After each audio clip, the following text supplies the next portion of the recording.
the planet. Who are we going today? Aaron Maller. I didn't know there's so many. Again. Rich and Covino. Again. Ben Maller. We'll go Ben Maller now. Ben Maller. We got you. There we go. Sweet guy. I'm glad I got to meet him. At least when people are still awake. Sorry about that, Ben. It's okay. Finally got to meet him. Yeah. It only took you 30 minutes in our lunch that day to Kelvin, actually introduce it's me. Aaron. I had to go through the chain of command. I was like, man. Well, you know, I mean. I'm like, wait, ain't Ben here? You're like, oh, yeah. Oh, yeah. And Ben, And too, Ben, by he's the over way. there. Yes. Okay, there you go. Write it down, commit it to memory. 877-99 on Fox. For you laymen out there, it's 877-996-6369. And if you hear feedback on the line, guess what? It's your own fault. It means only one thing. You forgot to turn down the radio. That's right. And if you call in here and have a problem with what we say, tough. Because Well, I'm talking to you the way I want to talk to you. You have a problem, turn off your station. that's right. And with all that said, always remember. Sweet dee yeah. There you go. Yes, thank you. Let's go. Big show. Let me welcome in my co-host. He is Kelvin. Washington. TGIF. Thank God it's Friday. My goodness, no doubt about it. And let me tell you this. Yes. For over 40 years, Tire Rack has been helping customers find the right tires for how, what, where they drive, ship fast and free, backed by free road hazard protection with convenient installation options like mobile tire installation, TireRack.com, the way tire buying should be. What's happening? What's up, man? Hey, are we having wings? The order? Yeah, I'm gonna get it. I pressed him. Hey, he Okay. did full court 1996 We Kentucky need wings, press. we need fries, and we need fountain drinks. Perfect. Wait. No, that's No, there's a combo. I'm not talking about that stuff. What? That's your boy. Come on, it's your boy. I'm talking about. I thought you wouldn't eat no more. No. What'd I say? After Alex. wings. After.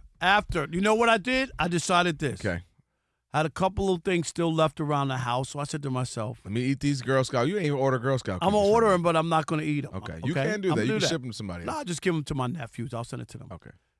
But Sunday is the first. So I just said today, tomorrow. Okay. And then Sunday we'll start it, and that's where we'll go. Start on the 1st, and I have all the way until August 20-something. You know, to what, Cake. 15th? Yeah. Yeah, a little later this year. It's a little like NBJ. second week in August, so I'll be good. That's like 5.5 months. What? 4.5? Now, 5 months? no wonder it makes sense you're doing it Sunday. You hit me with the beans, greens, tomatoes, and tea. He was like, we're getting wings, fries, and corn, Exactly. and cheese, I'm soda. gonna do it all. Especially This is about to be a wild weekend for you. on your dime. I got to do whatever I got to do. I might have I might be comatose. Yeah, we might from sugar. Shay, you got to roll him out of here today. Mashugana. Yeah, I'm a sugar is right. Sugar, everybody. Not only that, what'd he do, Shirley Caesar? What'd he do? This is how Rob just approached me. What? House, malls, Lexus, name it. That's how you just did me. That's right. Are we getting those wings, fries, and sodas, and wings, and buns, and bread? And We and gonna Rob do G it all. of the pancakes. Too bad, Rob Alex, G. is that It's pizza? Nothing we could do. Rob G's off today. That's No, we all. could do. That's all. No, What'd that they was say? him. No. If I was him right now, I know he's pillow talking with the missus. They gonna order wings and do all that while I'm not there. See, I told you they don't appreciate you. They waited Exactly. till the day you're off to order the wings. And I'm Shout out telling- Rob G. That's my fluffer. You Shout can't do out that to Rob my G. fluffer. You want to know why that's true, though? Oh, he was literally in here 2 weeks ago. He's your fluffer. You could you get your own wings for your Rob, fluffer. I kid you not. 2 weeks ago, his family all went to Chili's without him when he was here. For an hour and a half, he was just That's looking all at me. he He was like, talked they're about at it? Chili's right now. Yeah. I'm so sad. I'm used to that. They go tear and the do town whatever, right. down with me. Like, Because Daddy's busy. yeah, That's so all. I have to accept that. I've put myself in this position. All right. They tear it down. Well, a couple things. Let's welcome in the Odd Couple crew. We wouldn't be able to do this fine radio program without them. Alex is our engineer. Pay no attention to that man behind the curtain. Shay is our producer. Okay. Wow. You guys we got like a- that? I like I got that. Bob to do something for me. I like that. Very nice. that? He was mad as heck. He But made I me want to it for do you. this, Shay.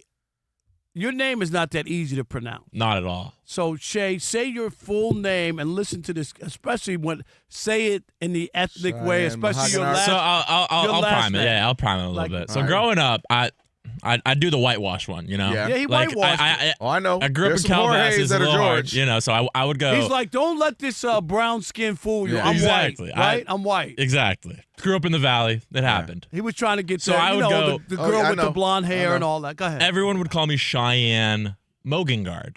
And I let them. Okay. And I let See them. that? He let them. And let's see how. But as I don't grew like up that. and I started meeting people Oh, my own shit. skin color, Exactly. I realized What did you realize? I need to put my foot down Yeah. and tell them That's that's not, not how my you name. There you Yes. go. Man up. Hell yeah. So what did I do? I don't know now. I started going by Shay. But no. The way you actually say my name is This ain't how you said it on your Cheyenne voicemail. That's Morangard. Say it again. Cheyenne Morangard. You like Cheyenne that? A little bit of Morangard. culture. You got a little something tickling A your little throat? A little, what is Hey, that? Rob. Right? Racist. Hey, yo. What? That's got to be Hey, racist. yo. I'm Just sorry, stop. Look, Shay. the commercials wing. Shay's stop. my Just order some guy. Are you wings. kidding? Come on, let's stop. Hey, say it. Shay, they call you, they say you're a fluffer too. Yeah, I have to be one. But- We discussed this last I mean, week. You've pretty 26. They much say taken between- over everybody. Hold on, Rob. Ladies and gentlemen, it's the Rob Parker Fluffer List. There you go. Well, they say Alex is number one on Number the fluffer one. fluffer Number one. list. I agree. This is interesting. Who Patrick- thinks number two? Patrick is There number we two. go. Number two. Number two. I agree. 3 gets interesting. Is it Evante? Oh, it's between him and Ricky. What are Is you it doing? Ricky. Oh, it's Number Ricky. 3. Wait. Ricky, yeah, Ricky got his Ricky. girlfriend to make jump it. He jumps up He's to got to 2. be above Patrick. He goes to 2. He's 2. Number 2. All right, Patrick. So then Number Patrick at 3. 3. And then Shay. Number 4. 4? Yes, I think it's Top 5? So Evante Dang. is Evante fifth? would be 5. Number 5. How about the guy that always comes here and give everyone socks? What's his name again? Who's that? Preston. Preston. He's a fluffer. Preston's a 6. Well, Preston doesn't count. That's my Number guy too. 6. He's a 6. He's a 6. All right. Top 5. Enough fluffers. All right. I don't need a fluffer. You got everybody. All right. And I just got Rob G. There you go. Oh, you got the biggest fluffer of all. Yeah, you do. At least that's all I got is Rob G. Steve DeSager's at the anchor desk. I do think I'm snatching Monty slowly but surely. He'll keep us updated You're throughout the snatching what? program. Hold up. And of course, Sagar Oh, I got Sagar. is our social media guru. He ain't a fluffer. Hold on. This is a remix. Oh gosh. Put the camera on you. Wow. Hey. Yes. Okay, and let me say this. Okay, get it out. Rob G one ain't last here. Thing, one Rob last G thing. ain't here. Just go ahead the whole Rob G segment. already had a heart attack. Rob G, He's listening. he better not be tired. listening. He ain't gonna Okay, make it. but the last thing, and then we're gonna get to this. No, we're not. Let's wish a happy birthday. I don't want to say how old he is, but let's wish a happy birthday. 2. Elijah, tomorrow is his big Why are you making number him seem birthday. so old, though? No, but it's a number. Yeah. Okay. I don't want to say it. You don't have to. You might Yeah, not just- want anybody to know it. No, we don't say that. No, we ain't gonna say it, but we do have lip readers. They saw it on YouTube. He's not Okay. that old, Just- though. He's No, not no, that no, old. no. But Rob's Let's like make talking to me. He's sure, like, yeah, Alex. he's not old. Y'all know old. Black. Look, y'all know Black don't crack. He's 60. No. but let's wish a very happy birthday to Elijah. Happy birthday, Elijah. Yes, he's one Elijah. of our If you're favorite listening, people. He's one wait, of our Sagar, favorite you people. doing it or Elijah's doing it? No, Okay. it's Elijah. Elijah's off. That's why All right, Sagar's that's here. First of all, now let's settle down. Elijah, if he better not be on another tour, vacation, You already trip know somewhere. they're going on. They don't mess around. No. I know It's I'm going to the management, Bahamas dude. next week. That is not the point. All right, let's get here. Can we just start? Let's do it. Lakers lost again. They did. And you know what? I know people. It's the same old story, right? Their defense, they can't stop anybody. And I'm here. You are. And I think it's pretty obvious. JJ Reddick is not the coach that people thought he was. When he first came, remember they were winning, and they were talking about he's the next Pat Riley, and he is going to be coach of the year. You remember all that? Mm-hmm. And where are they now? And then there'll be the people who say, it ain't his fault. It's the roster. They don't have the pieces parts. And you know what? I'm not buying it. Why not? I'm going to change that baby because JJ Reddick should be fired as coach of the Los Angeles Lakers. And here's the reason why. Last year when they got Luka, everybody and their uncle, Kelvin, tell me I'm lying. Oh, I wouldn't count out LeBron and Luka. Oh, no, those two? Are you kidding? I don't want to see them. Got knocked out in first round. This year, Luka came in better shape. They got off to a good start when LeBron wasn't there. And now look where they are. They lost last night to the Suns. Injury-depleted Suns. Injury-depleted Suns last night. Dude, and my only point to you, this is why he should be fired. Is their roster flawed? Yes. They don't play hard enough for him.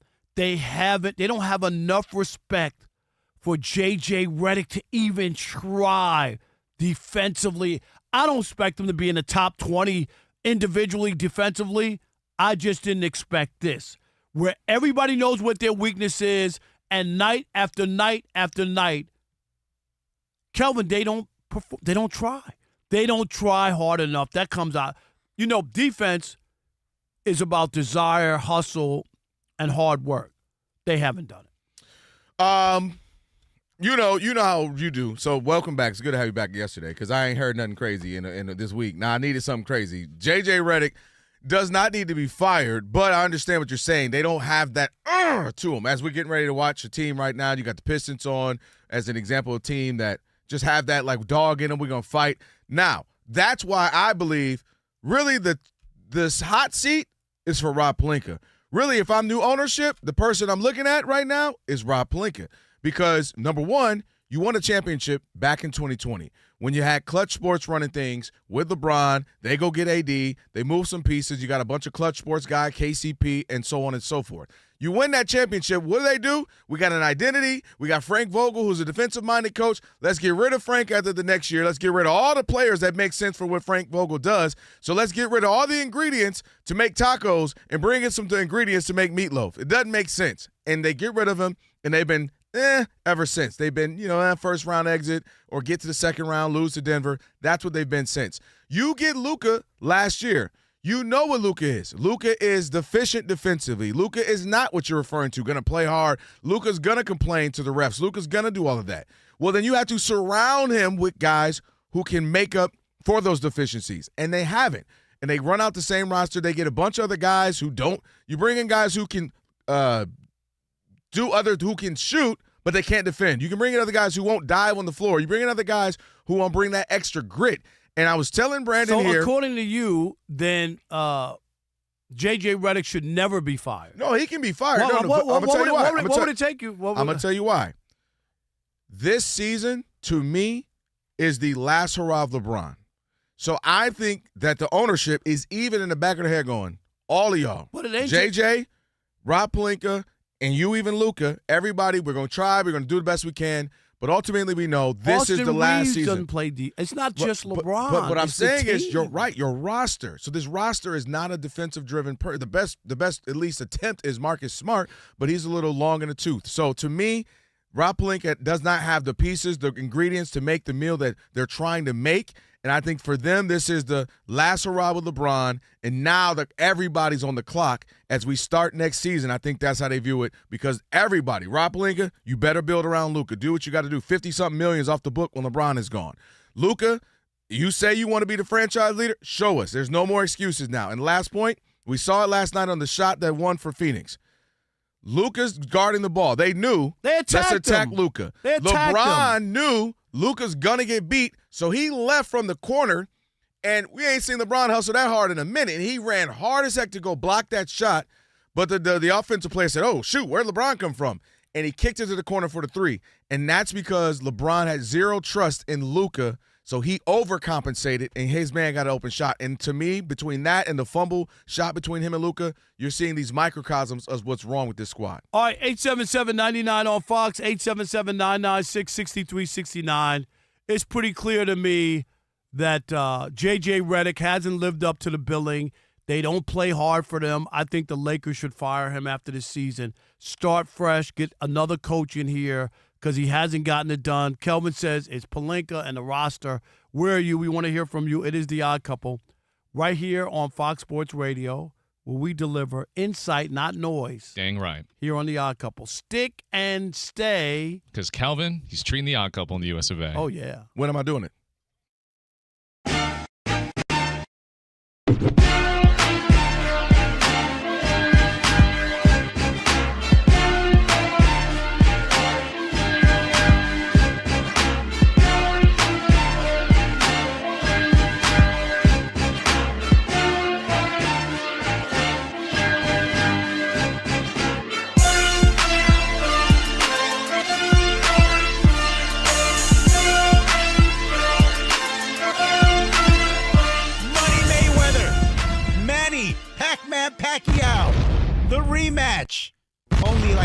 delayed after the first one, but we're Don't worry excited about to it. It's see semantics. it because I don't know about y'all, but sources close to the situation knew this was coming down the pike for a hot second. Me and Kelvin felt real knowledgeable. I never wanted to be like a snitch and be like, ooh, we knew.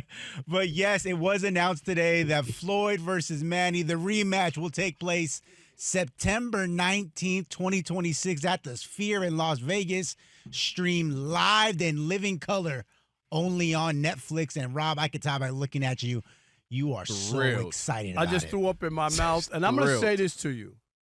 From the first one, okay, it was the first time in American history that a black man gave a white man welfare, because that's what that was. That was a welfare payment in that. The first Seriously, version of it? Yeah, like there was no way that Pacquiao deserved that. Do you know what I mean? Like that was just awful. And I'm not interested in this as well.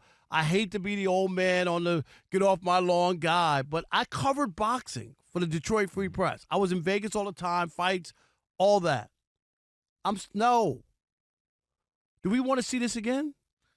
Here's the problem, Rob. I don't want to see it. I know, you know, this is one of the few times. Step away from the counter. This is the few times we are the even couple, not the odd couple, because dang it, we agree on this stuff. But here's the problem. They pulled the okie doke on us. This is why Floyd, Rob G, is a business genius. He pulled the okie doke on us. How, you say? I'll tell you how. He sets up the one with Mike Tyson. So we go, bah humbug. I don't want to see this. Mike Tyson's literally 60. This is boo. Here we go again. This is trash. And then he gets you just enough of the appetite for real boxing, and you can convince yourself he's still in his 40s. Granted, he's 49 tomorrow.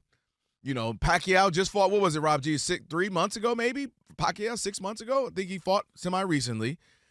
So you can just trick yourself enough to go, well, this is real boxing light. This is real boxing-ish.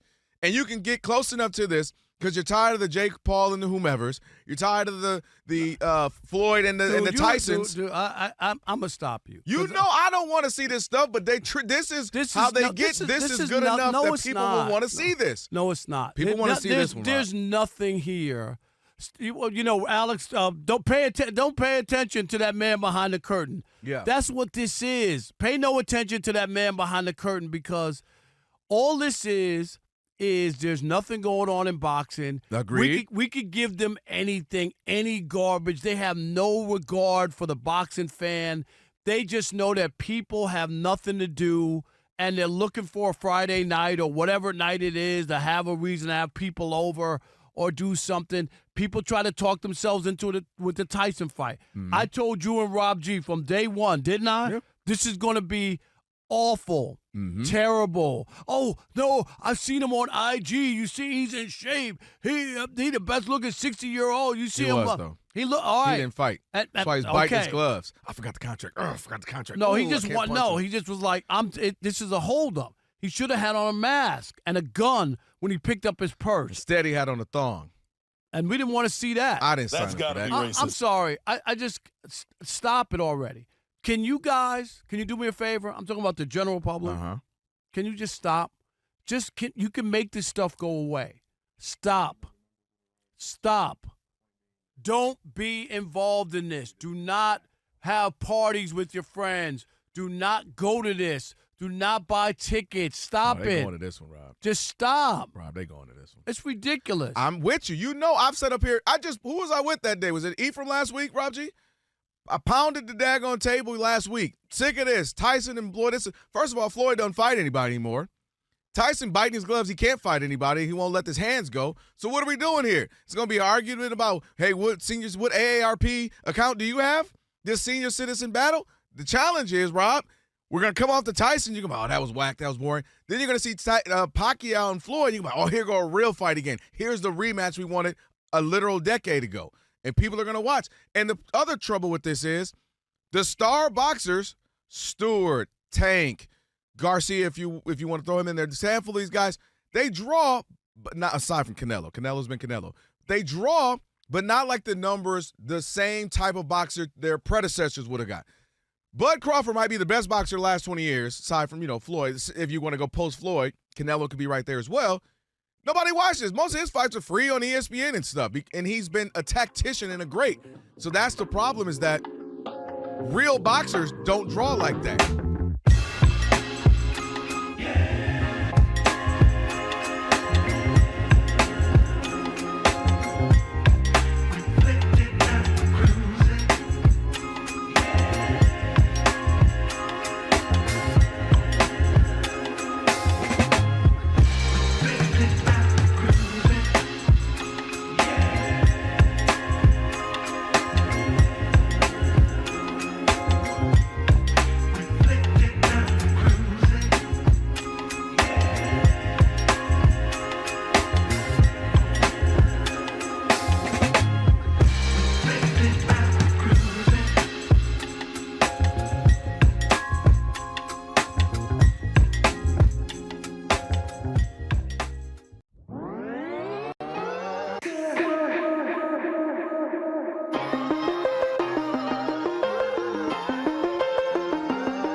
Flashback Friday. That's right. It's your boys, Rob and Kelvin. And by the way, check out the brand new YouTube channel. As always, we are up there looking great. See our pretty mugs. You see our mugs before we lose weight, too, by the way. I mean, you're going to be exactly a little bit more extreme.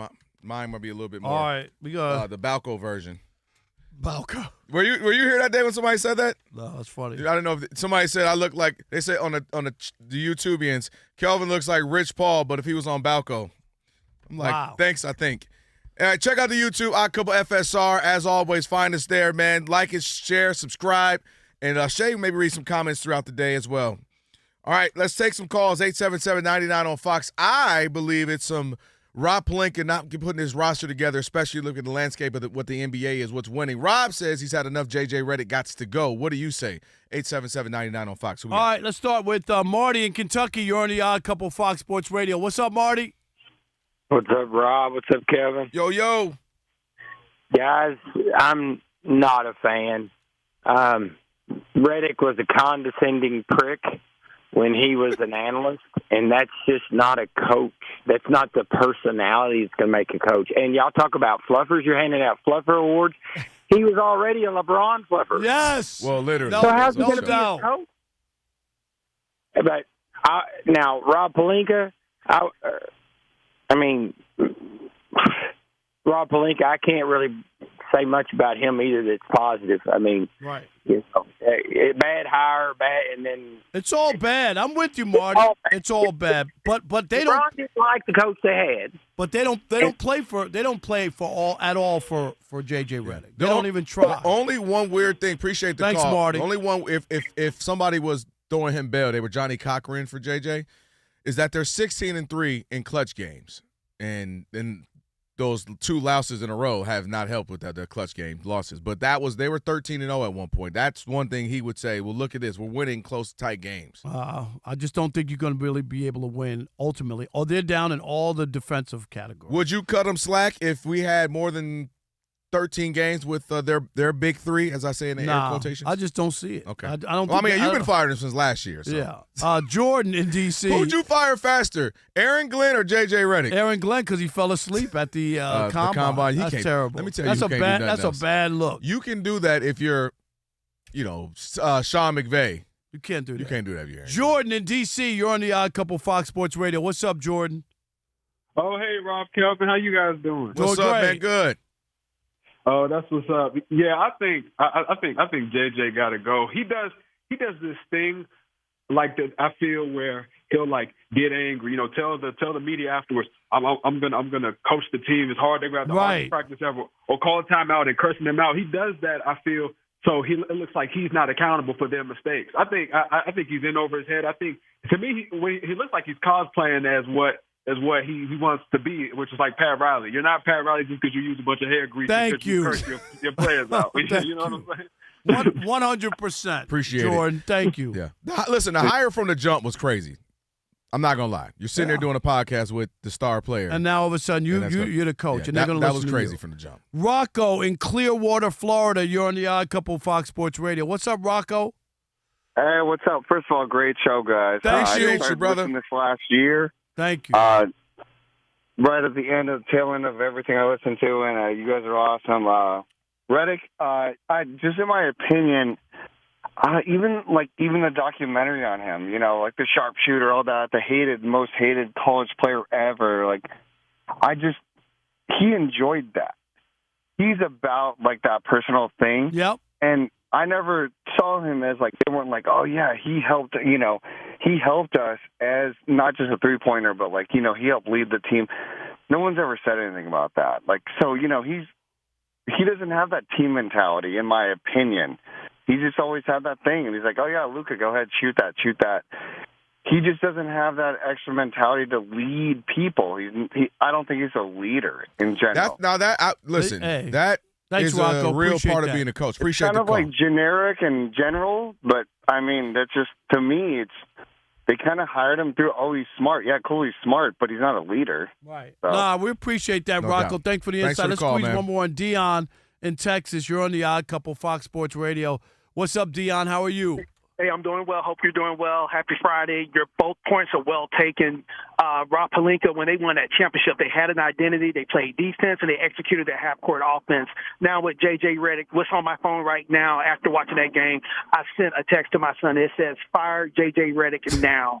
Look, man, this guy, that was the first thing that came to mind. They don't play for him. They don't execute, and there is just something a little off, man. So also the young players, like Boston is playing rookies, and where are young athletic players? Where are they? That team is missing a lot. And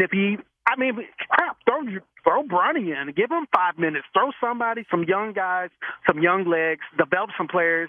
LeBron and Luka experiment fail. Thanks, guys. Okay. No doubt. Hey, appreciate you, Dion, man. thank you. Dion, as Appreciate it. always. All right.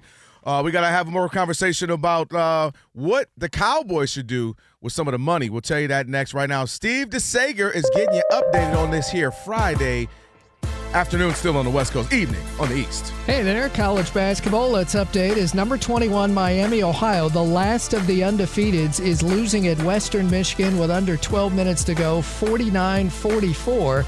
Their season in the MAC Conference ends in a week. Western Michigan 10-18 this year. On Fox TV, number 3 Michigan at number 10 Illinois in a half an hour.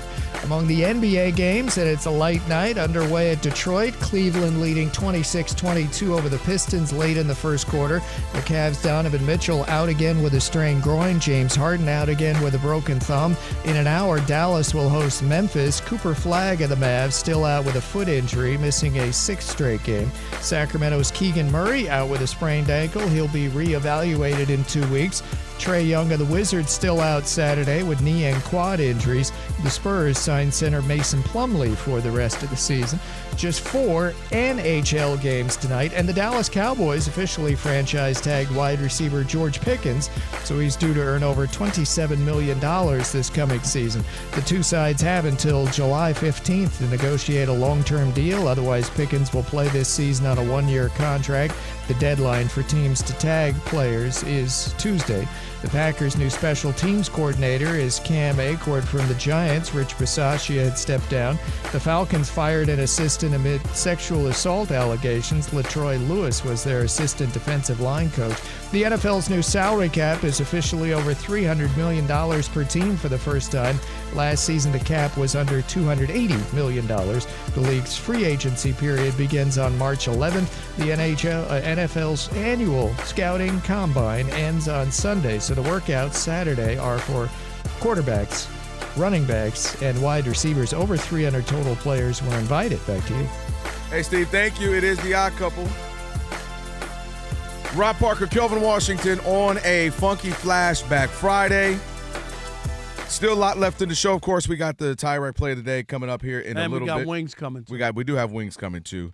Adam Kaplan will be joining us Oh, next gosh, hour. We got right. Mark Stein man. following that on our last hour. So some big NBA conversations as well as NFL. We got the combine going on right in front of our face right now. This cracks me up. And again, we talk about seeing these dudes in tights. It's just it's ridiculous. It's a dog and pony show. It really is. It really is. Like you know who's who and you know who you like. And one player every now and again jumps up because, well, we didn't realize he was that fast or wow, he jumps that high. But it was so energetic and enthusiastic that Aaron Glenn couldn't keep his eyes open at the place, of all people. Yeah. Of course, the camera. Can you imagine? He's like, dude, I cannot catch a break. The one time I closed my eyes. His homie, somebody was blowing his phone up. Man, wake up! Like, what?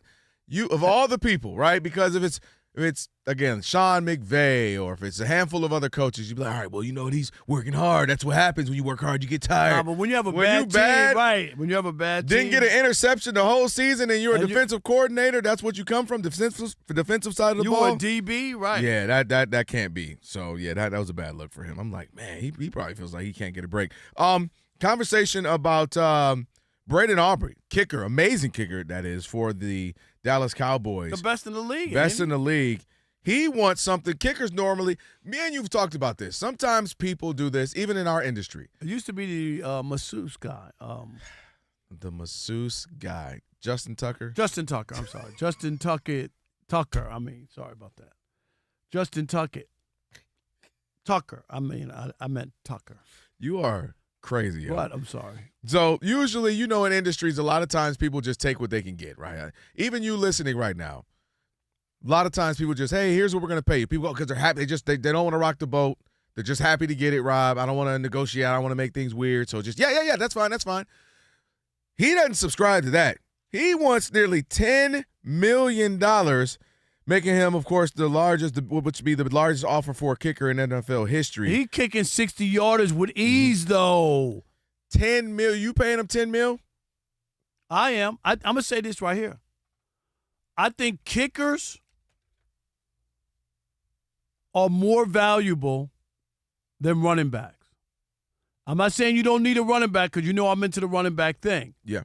But in this NFL now, this ain't 20 years ago where you'd be lucky to get somebody to kick a 50-yarder, right?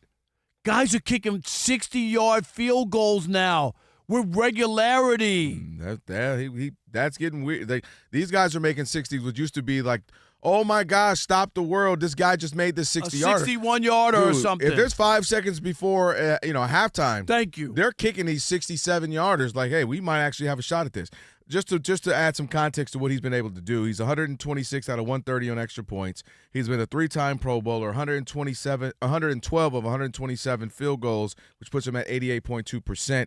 And he's 36. If you're his agent, here's where the money comes in, Rob. He's 36 of 42 of 50 plus. That's where the money's going to come in. If you're saying, hey, man, 50 plus, it's pretty much still automatic for me. And even made a bunch of 60-yarders. So we've seen, what did we say about a handful of teams this year? Special teams cost the Rams a handful of games. Special teams that cost a few teams throughout the season, whether they're missed kicks or not getting them off right. So it's become very important, very valuable. So I'm not mad at him. Go get your money, young man, if you can get it. And did we see in the Super Bowl 5 field goals, right, by the kicker? Seahawks. He should have won it. Should have been the MVP. They gave it to a running back who didn't score any points. He had 15 points. The running back had nothing. Yeah, that was disrespectful.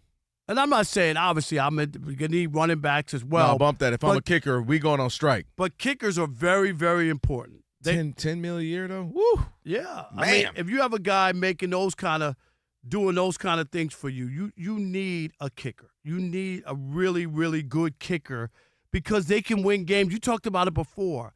The end of the first halftime. How many times you see it?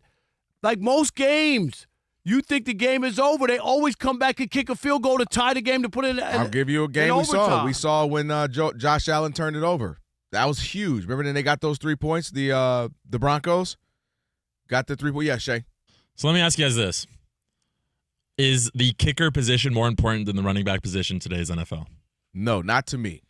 I think it's But it's up there. But no, because if I got because Derrick Henry or Christian McCaffrey, we're talking a whole different level of beast. Right, but I'm talking about there's only a handful of those guys, and if I could have a kicker who can give me a field goal at 60, from 70, 62 yards or whatever to give me points at the end of the half and tie the game in the final, like you only need to move the ball now 30 yards, 40 yards, you get to, and kick a 60-yard, 63-yarder and tie the game, go into overtime.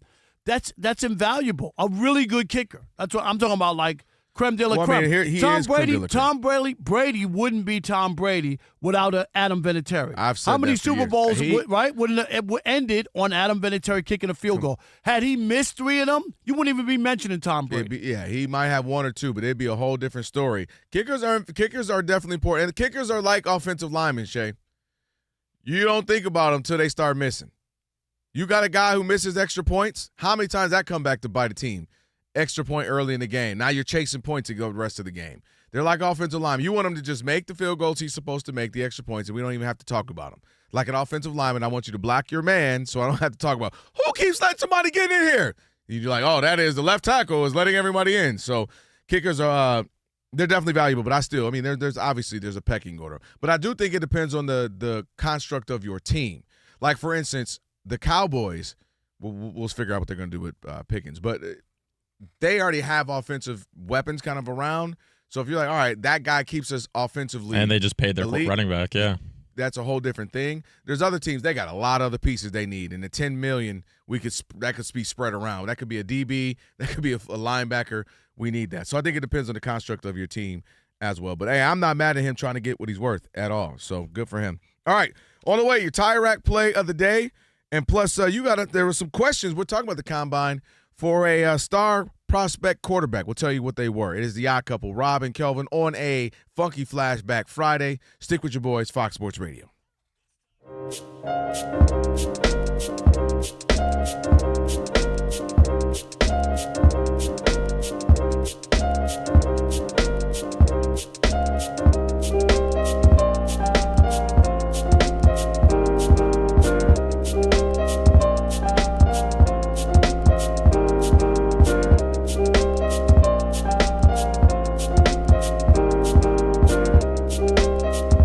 Rob G, Jaylen Brown is putting together some season for the Boston Celtics. It is hard to deny what he's been able to do, considering that what people thought was Jason Tatum, their number one guy, was injured. This was supposed to be a throwaway season for the Celtics, wasn't it? We thought so. And then yesterday, he rolled into the Crypto.com arena, dropped 32, 8, and 7 on the Lakers in a blowout win. They got blowed out. Blowed the F out. So much so that it had LeBron James telling anyone who would listen, you know what? Jaylen Brown needs to be in an MVP conversation. Take a listen. He's playing great basketball, man. And you can't fault his, this whole MVP thing. I don't understand why his name is not getting talked about some as well. Like, nobody gave them a shot to start the season. And he's having, 30? Yeah, just under. Yeah, just under 30? Yeah, it's a popularity contest sometimes, I tell you. You feel like he could be MVP? Last question. That's not for me. I'm going to be honest, I don't know the criteria of MVP anymore. It's not for him. I stopped giving a damn about it a long time ago. I got my own personal issues about it, so yeah, these guys will tell you why. Him and Michael Jordan should have some personal issues with it. Like, Mike only got 5 is crazy. That's fine. I'm okay with that. He doesn't have to win. What, he got to spread the wealth? If I'm the best and clearly MVP, why I can't get it? LeBron got 4? It was about 12 years we knew he was the best. Yeah, I don't know. I just. So they need to come with a BMVP, a BVP. The best valuable player or something, dang it.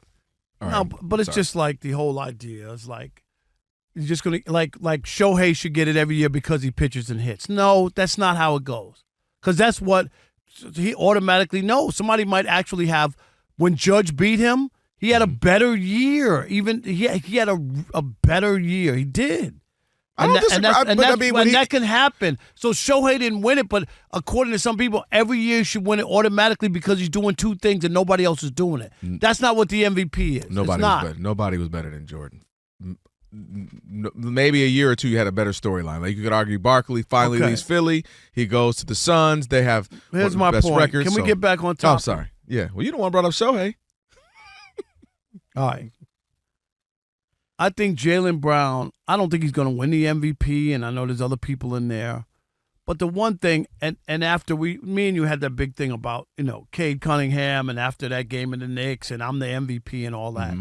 And I'm just going to go, forget about everybody else. But if I'm looking at these two, where the Pistons are, leading the East, and where the Celtics are. Rob G., their records are not that far apart, right? 5.5 game lead for the Pistons. In the loss column, is it 5 games? Loss column is 6. Okay. And so they got one more win. So it's 5.5 total. Okay. LeBron, I don't agree with LeBron on a lot of stuff. I agree here. And the only thing is, this was supposed to be a throwaway season. Would you admit that? Like, people thought Celtics are out. I didn't think they. Celtics are out. Like, they don't have a shot really because they don't have Tatum's going to be out, and the whole idea the Pacers weren't going to be in the mix. They went to the finals last year, right? Because of their star. And Jaylen Brown, who was the MVP when they won the championship, not Jason Tatum. Jaylen Brown was the MVP. And look at where they are. Rob G., were you able to look at last year compared to this year? There's a 3-game difference without Jason Tatum. That's incredible, seriously. It tells you what kind of season, averaging just under 30. He's had that kind. If you're going to look at somebody and go, who held it together when you lost one of the biggest stars in the NBA? Jason Tatum didn't take a mulligan on the season and go, well, you know what, we can't win. He's balling out. No, he is, without a doubt. And all I'm saying is, and this is no slight to Cade, none, 0. What Jaylen has been able to do with that Celtics team, only 3 games different from a year ago with Tatum. And, yes, the Pistons had that great run. They won like 13 in a row, whatever. And for the Celtics to be within that kind of striking distance is incredible. He's had an MVP-worthy conversation season. That's all. I'm not saying he's the MVP. I'm saying he is in that conversation, and I would say he's in that conversation even more than Cade Cunningham.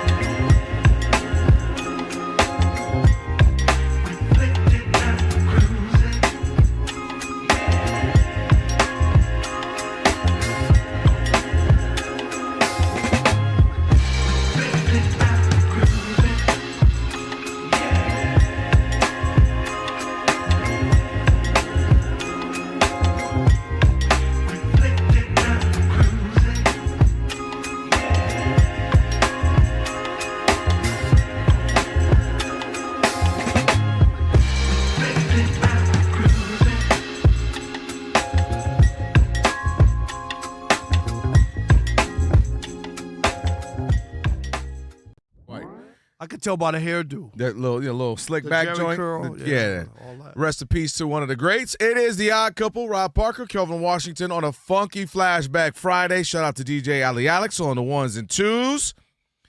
It is now time for your Tire Rack Play of the Day. Rebound Merrill. Ahead to Tyson. On the right side to Allen. Allen, top side Mobley. 3-ball Evan. Perfect! Timeout Detroit. Evan Mobley with a 3-ball. Cavs Radio Network there on the call. Your Tire Rack Play of the Day brought to you by, of course, Tire Rack. For over 40 years, Tire Rack's been helping customers find the right tires for how, for what, and for where they drive. Ship fast and free, backed by free road hazard protection with convenient installation options, meaning they will come to you with mobile tire installation. TireRack.com. It is the way tire buying should be. Speaking of the Cavs, it's a lot of game left, but they're looking good right now, missing their 2 stars in James Harden and Donovan Mitchell, but they're up 11 on the Pistons right now. We got about 10 minutes left in the second quarter. It's very early, but they're looking good right now. And you brought up a great point, Rob. We were talking, You turn on an NBA game, unfortunately, you just don't know who's going to play. You get It's just excited because on disappointing. paper, Yeah. the matchup, you're like, ooh, Pistons, Thunder. And you're like, ooh, then it's they were missing a couple guys, including Pistons, Shea. Cavs, and guys are out, or, Lakers and such, and you find out Austin Reeves and LeBron might not be playing. So it's a tough time right now. All right, with that being said, it's time for Shekel City. Welcome to Shekel City, the home base for Rob Parker's daily picks against the spread. All right, last night 1-2. My record is now 54-35. We need a bounce back tonight, so here we go. I got the Knicks minus 8.5 in Milwaukee taking on the Bucks. Knicks minus 8.5.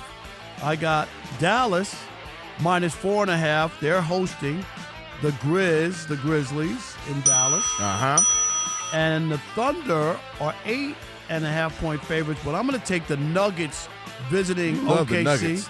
Not only the Nuggets that come in your McDonald's pack. There you go. Nuggets plus 8.5. That's a lot of points there. Nuggets plus 8.5. Mavericks minus 4.5, and the Knicks minus 8.5. And remember, Kelvin, what's that? I'm not telling you who to bet on. I'm telling you who I bet on. With that number, that line, man, check. Is somebody out for the Nuggets? Because 8.5 on the 8.5 road. is a lot. I mean, the Thunder are great. But you know how many times if you just go bet on that, like somebody not, it's like tonight. Like you would be like, oh, the Pistons are gonna blow them Donovan's out, out, yeah. and so is Harden. Right. And it's Cleveland wins, leading by 11 points. I'm not saying it's over, but no, I get what you mean. We talked about this yesterday, especially this modern NBA where guys just have to play without. Who was out? Aaron Gordon's going to be out. We knew that. Jalen Pickett's going to be a game time decision. Jamal Murray is a game time decision. Julian Strother is a game time decision. Spencer Jones is a game time decision. Yeah, the Jamal Murray one is the main one. Yeah. They are the other But you know guys. what I'm And then saying? Jalen Williams is out, and J. Mitchell is out for the. But I'm just saying, Thunder. you can't always. And again, they don't have to win. They just got to cover the 8.5. So. Yep. All right, so let's do a little fun combine questions and whatnot. So we know you got Mendoza was asked what was one of the craziest things they asked you? Here's what he had to say. What was the one most bizarre question you got? One about, hey, I don't know if I can say it. It was, hey, maybe you should get arrested. And I was like, I was a little confused, but then I was like, the slide. So hopefully I don't get arrested. I don't get that one. So you can slide in the draft. Can you tell us who said that? It was not one of the teams I had a formal interview with, so I'm not gonna. I don't want to expose the team. Yeah, you can't be getting a young man in trouble like that. But yeah, so they ask him, So, hey, go get all arrested or something, man. So you'll drop in the draft, and then we can replace. No, who you think it was? It was probably Cleveland. Then we could replace yeah, Shador. Cleveland would be No, up there. I'm just saying. Cleveland would be up there. Well, no, because they also, they don't want him to get too arrested because then there'll be him and Deshaun who got some crazy stuff on the You're record. right. They might not want that. All right, so Shay But they and ask a lot Rob, of with that, crazy they questions. do. I have a list of things that have been asked or questions or scenarios tossed at players over the years. So what would your responses be or how outrageous? You don't have to just listen to some of these. This one was to Des Bryant years ago. Does your mother prostitute herself? That's ridiculous. There's no way. No, they asked him. That guy can't have a job anymore. Somebody would have been pimp slap right there on the. Why do you have to bring up pimps? I'm sorry. There you go. We talk about pimps and prostitutes. Rob, that's your problem right there. Caution. Sensitive Why? topic. Well, pimp slap is the backhand so you don't leave a mark. We do I'm know. sorry. Do you find your mother attractive? Come on. No, these are legit real questions. Do you have both of your testicles? Shall I continue? How about if you have 3? I'm just asking. What would that give you? Extra testosterone or something? I don't know. Here's another one that I think we all could be like, all right, finally one I can handle. Do you like tall women? Okay. Do you? Anybody? Yeah. I'm a taller guy. I like tall women. All right. Really? Yeah. I would have thought he How was about 6'2", 200 pounds. How about with an Adam's apple? I'll see. No, all right, come on. It's 2026. I live in LA. Yeah, that is come true. On. You got to be careful. Well, with that being said, the next one is, are you gay? Do they ask that? This was asked to Eli Apple of remember the New York Giants? Yes. Yeah. Wow. Now I'm not saying it was the Giants, but he was asked, are you gay? Did Rob ask any of these questions? Was Anybody want to answer that? Y'all got quiet. Sagar? I thought you were a fluffer. Yeah. I'm trying to go down on the list. Ever since I learned those top 5, I was like, ooh. That was crazy. I'm just saying. Hey, yo! You got to ease up. And some more. I mean, when you got interviewed here, I mean, right? All right, stop. So here are they also asked some crazy hypothetical scenarios. If you had to murder someone, would you use a gun or a knife? I'm going to just rattle off some of these. If you were a dog, what type would you be? If you were the size of a pencil and stuck in a blender, how would you get out? How many basketballs can fit in this room? If you were on a train and the conductor died, what would you do? That sounds like a great movie. I would jump off. You would jump off? Shay, what would you do if you were on a train and the conductor died?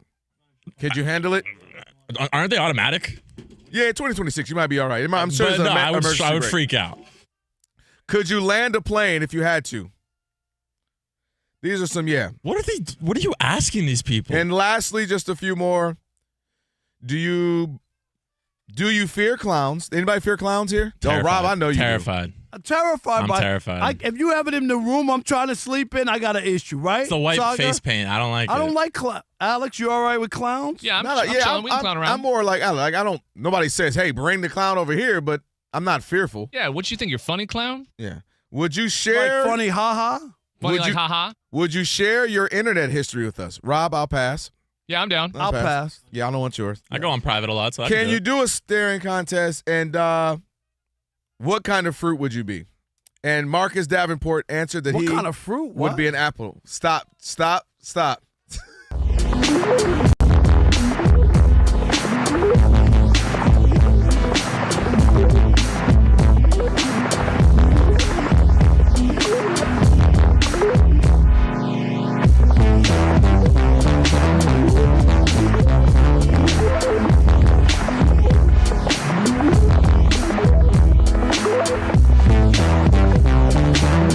Cade Cunningham, going off center a little bit.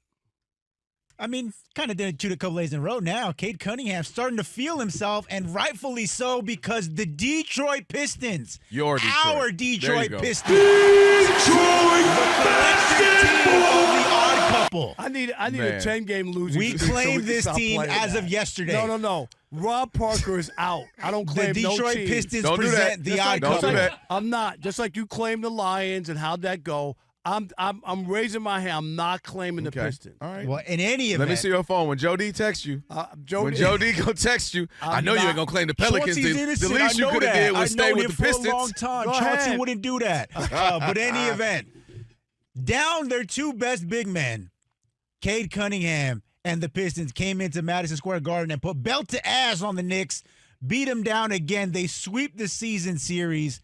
Cade Cunningham went off. 42 points, 13 assists, 8 rebounds after the game in an exclusivo with our friend of the show, Vinny Goodwill, told ESPN, you know what? I think I am the MVP. Rob Parker, I know you got to love that kind of braggadocio. I hate it. And my thing is, I don't want Cade Cunningham is an exciting, tremendous young player who is worth suitable for framing, worth the price of admission. Mm-hmm. But don't turn into that guy. Don't be Cade Cunningham. Don't be the guy who has to pat himself on the back. Cade, I don't want to call you Cade Cunningham. Don't be LeBron James. Be Michael Jordan. Whoever's giving you this advice or telling you you're feeling yourself or you feel like you need to say who you are. You know what Michael Jordan used to say every time they would go up to reporters and ask him about him being the great? I didn't play against everybody. I can't judge myself and say I'm the best player who ever played. I didn't play against everybody. Or he'd say, that's not for me to determine. And Cade Cunningham is in the same exact spot. Dude, there's some great players in the league as well. Do not feel yourself to the point where you think SGA ain't in the mix. Mm-hmm. The Joker ain't in the mix. And then the best part of all of this, while he's out feeling himself and smelling himself, and we'll get to this as well, there was a straw poll of the voters, not Pistons fans, not Kelvin Washington, and guys like that.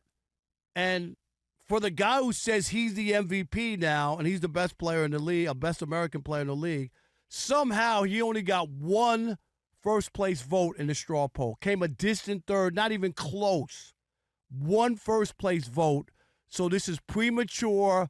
Pump the brakes and be better.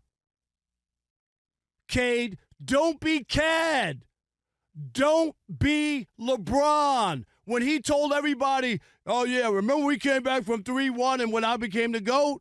That didn't. How did that work out for him? You don't have to do that. Keep doing what you're doing. Keep playing hard. Keep winning. The accolades will follow. If somebody asks you, you don't have to answer with that. That's not the voters. You don't have a vote. I hate to break it to you. As much as you want to say I'm the MVP, guess what? You don't have a vote. That's it. That's it? All right. So this is why I know you were sauced up yesterday when I told you came back from wine country and you brought a bottle of wine with you. Because you know what you sat up here and told me yesterday? That you wanted Cade Cunningham to not give qualifiers, to say he is the best player in the country, and the best player, period, in the league, not the best American.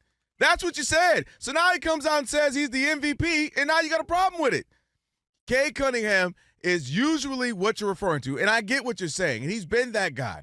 But I think also because he's been playing in Detroit, they've been bad for, the majority of his career there, and then last year they finally got good, and then obviously this year they're really good. I think he's having a moment where he felt himself. He just put up a great game in Madison Square Garden. He, people are, asking him tough questions. He didn't say it publicly. So I hear what you're saying. He chose not to say it publicly. Vinny off to the side obviously covers the Pistons for 4 letters, and so he quietly told In college basketball tonight, the last of the undefeated teams is losing. 21st ranked Miami, Ohio, 28-0, is still trailing at Western Michigan, 63-58, with about 3.5 minutes to go. Their regular season in the MAC Conference ends in a week. In the NBA, it's mid-second quarter at Detroit, and Cleveland is leading 44-42 over the Pistons. We've got a game starting in a half an hour at Dallas. The Mavs against Memphis for the Mavericks. Cooper Flagg still out with a foot injury. And the late game will have Oklahoma City hosting Denver for OKC. Shai Gilgeous-Alexander returning from injury. The Dallas Cowboys officially franchise-tagged wide receiver George Pickens. The Mets opening day starter will be Freddie Peralta, acquired from the Brewers. Giants first baseman Rafael Devers was scratched from their exhibition today due to hamstring tightness. I'm Steve DeSager.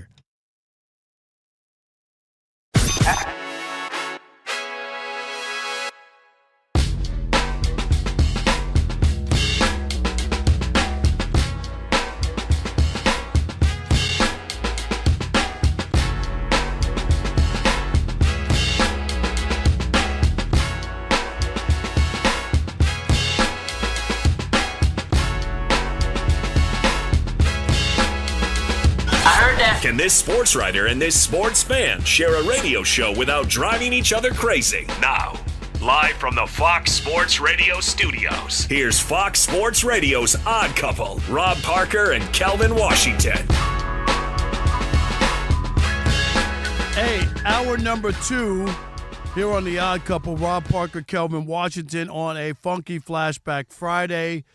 I was in Syracuse for a couple days, and now this weekend is like absolutely nothing on the docket for the weekend. So I'm going to try to get some schoolwork done, eating done until Monday. Until Sunday, right, the 1st. And I'm going to start. I haven't gotten on the scale yet, Alex, but Sunday morning I'll get on the scale, give you my official number, and then the goal is to drop 40 pounds. What'd you do last year again? 32, 3, something like that? 3 or 4. Yeah, that's great, man. All jokes aside. I'm gonna really go hard this year because it's gonna be a Magic City this year. Can we guess how much you're at right now? It's gonna hurt me. All right. Go ahead, Alex. I'm gonna say you're 210. Oh no, I'm way heavy. Really? What are you at? Thank you. That was a compliment. I think I'm at 220, 224. Damn, really? Yeah. Because you remember I was down. You carry weight great because I'm 6'4". Right. 6'10" or whatever you are. 6'10". I know. Like- In pictures, I look like I'm 6'10". You are a sneaky 6'5". I think if you stand up straight, you're 6'5". Me and Rob, you were think talking so? about that. Yeah, you don't be standing up You're straight. a little hunched, yeah. you stand like up you're straight. hunched right now, even. You are. Yeah. Like If pull you that stand mic up closer up straight- to you. What You am know? I, a hunchback? Is that what you No, calling but me? yeah, if you stand up straight, I think you're really 6'5". Don't say I got a hunch. They say I got a hunch on my back. I got some other stuff going on. No. Hey, you know Just what? I told you that the lady was like, he's cute, he's thick. And I was like, lady. I'm not thick. I can't believe she said that. So Who painful. called him thick? They Probably used to call San Francisco. they used to call me what you call it, like stick, because I was so skinny. You know what I mean? In high You were the school and original all that. Slim Reaper. And here's the Yes. problem. You overcompensated. You know? You were like, I'll show them. You Hand me did. those wings. I can remember there was Yes. a security Give me guard. those potato chips. We had like a fencing, a small fence that you could kind of like sit on, Yep. not like really sit on, but lean against, in front of the high school, Martin Van Buren High School in Queens Village. And the security guard, who I'll never forget, his name was Cannon, and me and my friend Ed Genesee, and Ed had the greatest laugh, and everything was funny. It was great. And so this guy, Cannon, comes over to me. I'm like, I think I might be a freshman, or you know what I mean? Still, you know, you're trying to feel your way around. Right. You're not that confident. You know, people are saying stuff to you. You know, you're like, oh, I don't want to have a misstep. And Cannon comes over to me and he goes, "Hey, Slim, hang out on the side." And I was like, I didn't know what to do. Okay, I'll do it. Okay. Yeah, you know what I mean? Like that. Okay. Okay. I'll go stand over there. But he called me Slim. Hey, Slim, Yeah, Slim. hang out on the side. What? And now I weigh 224 pounds or something. God. Yeah. Well, listen, I He's told a you. little thick, Rob. Thick. But that's all right. thickums. Listen, I give him credit because I was talking about it at the other job, Spectrum News 1. I was telling we were talking about something, and I think it was food, and somehow we got on. I said, but Rob, he really does it. He enjoys the 6 months. I enjoy it. You enjoy, and then he really shuts it down But for 6 Alex months. has seen this. I mean, the willpower, and I know he always kids me with the rolled up ham and Yes, cheese and meat mayo. cheese, Those Yeah, are the this- best. You got to put a pickle in there. A little. Well, the other thing was Alex said yesterday, though. You could You keep it could off. just keep it. You don't have to put it back on. You could keep it off. That was the best way. He said, you could just, you did great. Because You Rob, could you just keep going through these stay- cycles. I know. Stay off. You could But- just stay but Alex- at your best. No, but Alex, you know what? There's too much cheesecake in the world. I gotta take a dent It's true. in that cheesecake before. You No, know what but I mean? 'Cause nobody one said day- no, you one day can't. a It's just wrap. a little If moderation. I was like 300 pounds or something, like you Okay. know, and you know what? I'm in pretty good shape. I feel good. I'm healthy. I'm not. If I was always getting sick, or there's like, you know what I mean? You Where don't get know, sick, remember? You don't get sick. No, he'll be in here.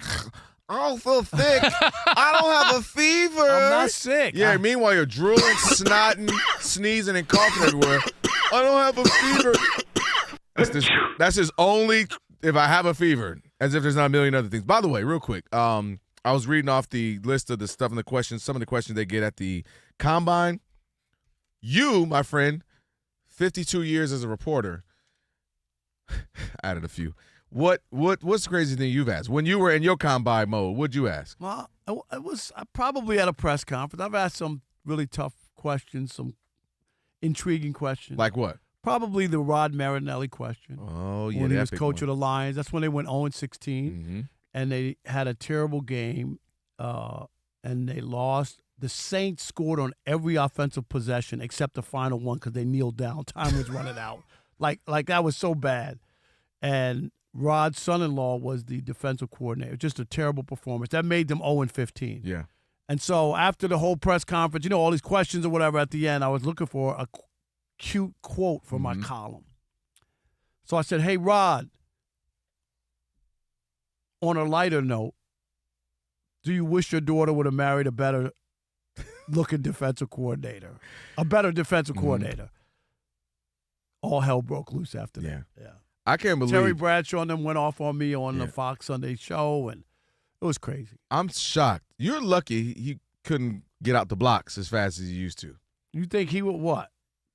I'm just Rod? saying, you know, if he could He get out, gonna he couldn't- swing on me? He couldn't get out the blocks. You know, he Yeah, the little the steps weren't really in order at that particular I time. would best describe Rod Marinelli as a gym teacher. Yeah. That's what I would say. Yeah. But anyway, that was So it. is it in the past now? Like if y'all next year's Super Bowl, he comes to LA, I don't- y'all happen to both be in the elevator, just y'all two. I'll swing on him.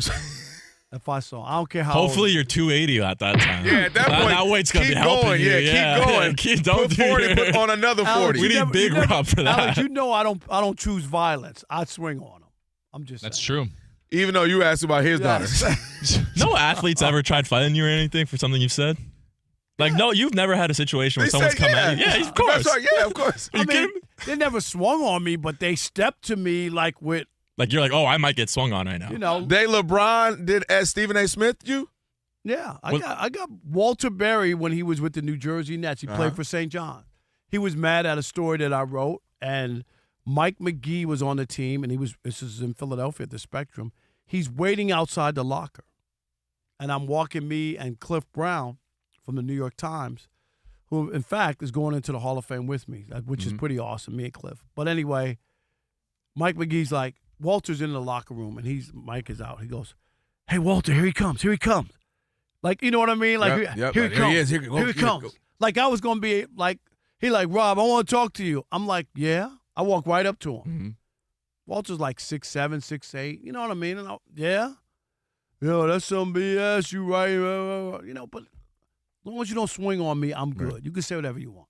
I'm cool. But I do respect that because that's fair game. You obviously can write whatever you want. Right, so you can it's fair to be like, hey. If you're in the kitchen, yeah, you got to take it. Yeah, you got to take it. I'm all right with that. So I do respect that. All right. Don't forget about the YouTube, as we know, and make sure you subscribe. Just go to Odd Couple FSR and subscribe. Shay, keep an eye on some good comments. Yes. It's a Friday. We want nice ones today. It's Friday. Yeah, don't do like Rob G, who only looks for stuff to rip me. Yeah, but no, I was getting ripped when you weren't here, by the way. Oh, were you? Yeah, okay. I was getting hit. I told you I was big time. I was Rich Paul on Balco. I was what they had a couple other ones they said. And who else got some smoke? Ephraim got some. But Rob got some smoke and he wasn't even here. I got smoke on my day off. And he wasn't even here. You was like Friday, Craig on Friday. You got fired on your day off. Right. Yeah.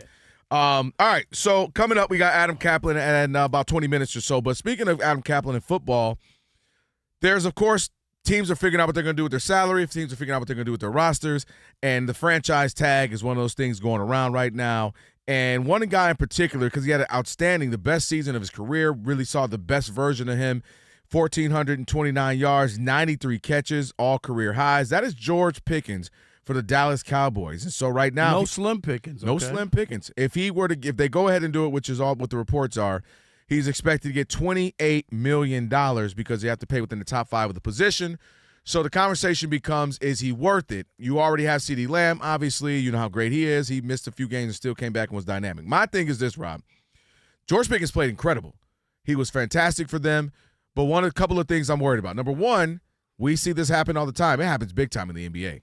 Guys do whatever it takes to have that franchise, that free agent year, ball out, get the money, and they're never quite the same again. So is that George Pickens? Can I trust him that he gets the bag and he's going to be the best version of himself, showing up on time, everything's locked in, the best, most professional version? That's a crapshoot. I don't think you really know. So that's part of my right? That's on my list of concerns. Also, followed by this. If I look at Dallas last year, they were ranked second in the NFL with 392 yards a game. Passing offense ranked second in the league as well. They were 9th in rushing offense. They averaged 27.7 points, which was 7th. Offense is not my worry with them, right? They've been out offensively explosive essentially the entire tenure that they've had Dak Prescott. The concern is this. Ranked 32nd in total defense, allowing 377 yards a game. 32nd in scoring defense, allowing 30 points a game. 32nd in pass defense, and they only took away 0.7 takeaways a game, which was 30th. That's my concern. That's where I want to spend some money. And I feel like while George Pickens was great, I can get that. I can find a receiver out there in free agent. I can draft one. It happens all the time. Some receiver we never, we're not heard of, but he's a 3rd-round pick, 4th-round pick, ends up getting you 700-800 yards, 5 touchdowns. Pair that with a veteran like free agent you pick up. I want to spread that money around on the defensive end because what the Dallas Cowboys are right now, they are the NFC version of the Cincinnati Bengals. All the offensive prowess, all the offensive weapons, scoring is easy for them, but they can't stop anybody, and they lose close games, and they lose games because of their offense, the defense hurts them. So really that's for me what I'm looking at. I'm looking at spreading that $28 million around. George Pickens, I appreciate you, but you made a trade for him. You gave up picks. I'm just saying, and we tried. We gave it a shot. And I hear you, but I don't know if you're. What are you saying? You're not going to just pay him and let him go? I mean, like what's your alternative? The only other alternative is, you know what I mean? There are teams, we talked about it before, a Josh Allen type of team, a Drake May type of team, because you don't know what's going to happen with Stephon Diggs, and we got that whole court case going on. There are a couple, a handful of teams that he needs to find a new girlfriend. Yeah. What she did? She dumped him at the Super Bowl at halftime? He done invited the baby mama to come and sit in his section with the new baby mama and Cardi B and all this. It was just chaos. And everybody mad at Cardi. You saw what happened with the Minnesota Vikings when he was there, right? They did a thing where they went around and asked all the players, who was the guy you would not want your sister to date? Everybody says Stephon Diggs, so his reputation precedes him. I digress, but there's a handful of teams, including the Patriots, that could say, all right, if you signed him for $28 million, maybe we, Patriots, Bills, Chargers, do we go get a number one receiver for $28 million for a year, and we don't have to worry about paying him $35 like other top receivers right now, and go for a year? Because if you're the Bills and you have George Pickens, but I'm saying, is it if they trade him, do they have to commit more than that? Is it just No, they can trade. To my knowledge, Shay, correct me if I'm wrong. And you sign him for the 28. He's your guy for the season, and then you could trade him, trade him, and then now that other team will have to deal with his free agency coming up at the end of that season, which will be next season. Well, you can let him go, or do you keep him? But that's just for me. I'm looking at the Cowboys to finally get over the hump, to finally become a real contender. You got to have defense. Patriots had great offense and MVP candidate, but they had very good defense. You look at, obviously, we know Seahawks had a very good defense. The Broncos were deep. But I just, defense. You made a trade for him. He performed for you. He did. And then you're saying now we don't want to pay you what was the purpose? What did they trade for him for? I thought we were going to ball out. No, but you got to do other stuff, and defensively, and I get it. And maybe you don't need 2-star receivers at that money, but that's what the Bengals did, and you just mentioned them. And that's what I'm looking at. That's my North Star. And then you question that. I just wonder about when a guy performs, does what he's supposed to do, keeps his nose clean, and nobody wants him. Like, it's kind of weird to me. No, they want him. They just don't want to pay him 30. Well, but that's the market. That's the market. Because basically, top receiver money is $32, $3, $4, $5 million. And they, like you mentioned, they don't want to have to pay him. Be paying CD already. He got his money. That crazy Dak contract. Dak got crazy money. I'm trying to pay my kicker who wants $10 million. There's a lot going on. So that's where the conversation becomes. We maybe I'm wrong. We can throw that out there. 877-99 on Fox. Maybe I'm wrong. What? So you're saying? I'm saying, man, you perform. We thank you. But you don't want Pickens back. If you're the Cowboys, do you want Pickens back? What would you do in this situation? 877-99 on Fox. Or would you say, man, we got one of the two best receivers. We pile up yards and numbers. We can outscore teams. Maybe we don't have enough to really. You've traded away Micah Parsons, right? And maybe that's where you want to do it. Maybe it's like we're going to outscore you, and hopefully our defense can make a play every once in a while, and we really can't rebuild it because of the money that they've poured into their offense. 877-99 on Fox. We want to hear from you. What would you do if you're the Cowboys with Pickens? And remember, it's the Odd Couple, where we give you insight, not noise. Yeah. Right here on Fox Sports Radio. Stick and stay. Because Ron Parker's about to eat in the US of A. Are they here?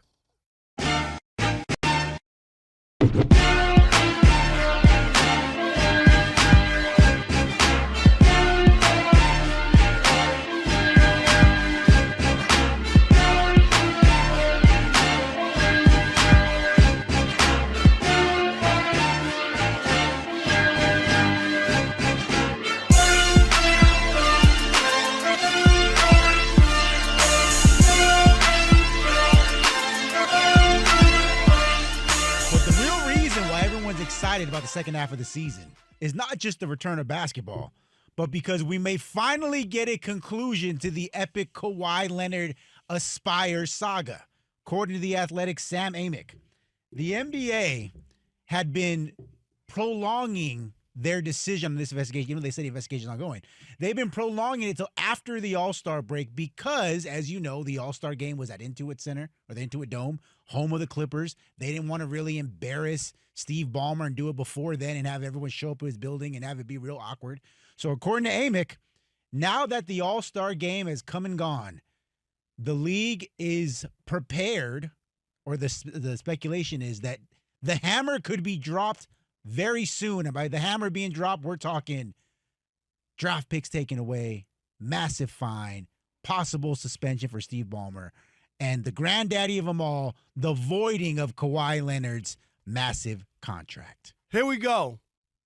Is this on? I want you to hear this very loudly and clearly. Okay, what you got? The NBA can drop the hammer all it wants, and I'm okay with it if they have the evidence and the goods.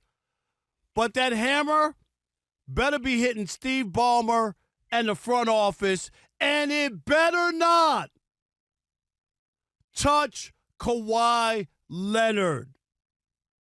Kawhi Leonard is the victim in this whole mess. He is the victim. He's not the problem, Kelvin Washington. Okay. He is not and should not be the focal point. Because guess what? Kawhi Leonard could ask for whatever he wants to ask. He has that right.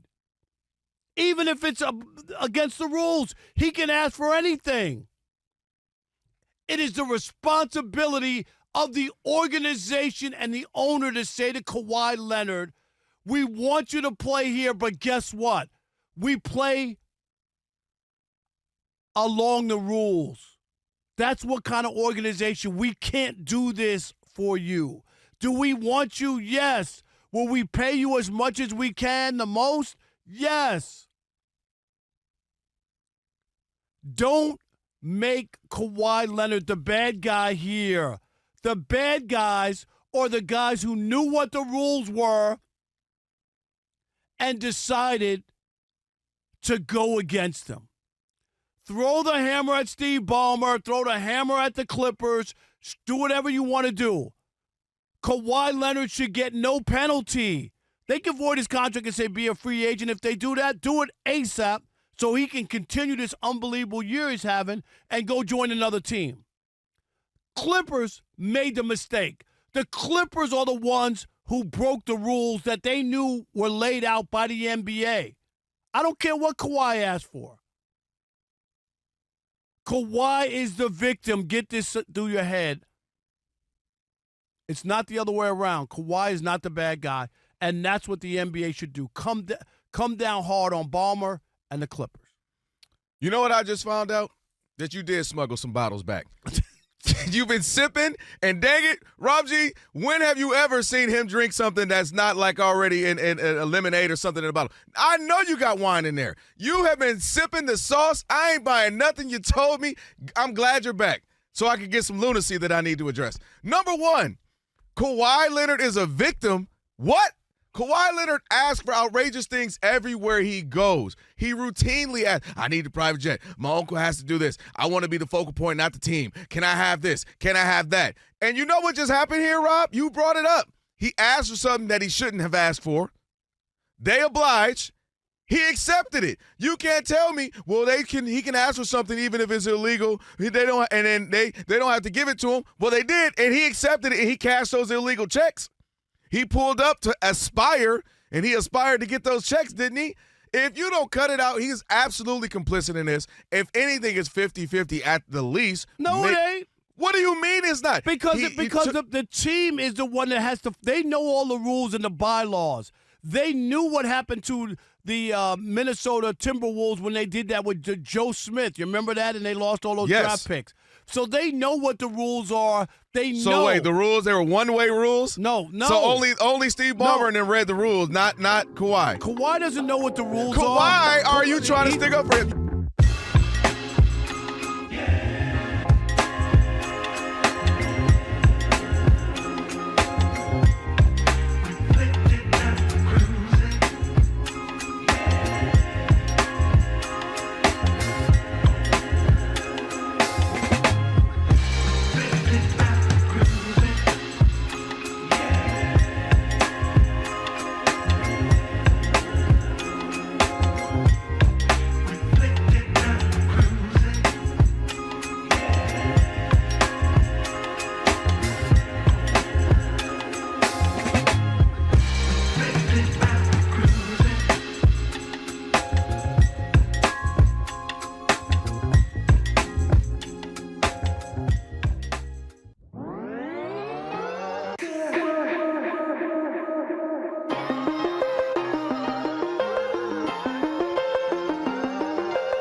MAC standings in college basketball, the MAC conference. Eastern Michigan, my alma mater, 4-12 in the conference overall, 10-19. Gosh, they're bad. I just won a couple of years every. At least they're consistent. Yeah, consistently bad. You ain't lying. Every now and again, though, you know what I mean? It's good for your team to pop up, do something. You know, that's fun, and go back to being bad for 5 or 6, 7, 8 years. Come on, Eastern Michigan. Be good for a little bit. Give me a year or two to be happy. It's the Odd Couple, Rob Parker. So I know Kelvin, how Washington. many people from Eastern Michigan. You? Oh, you got to know. Ron quite a bit. Rice. Charlie Batch. Max Crosby. Grant Long. Yeah, there's a good number of people. Earl Boykins. When I saw him, I wanted to pick him up. You're like, come here, little fella. And then you realize he's like, hey, man, I'm 26. You're like, oh. Oh, sorry about that. He was my hero because he was 4'11". He was 5'5". I was 4'11", watching him. I still can't believe you were 4'11" at any point in your life. In like, high seriously. School. In high school, too. Playing ball.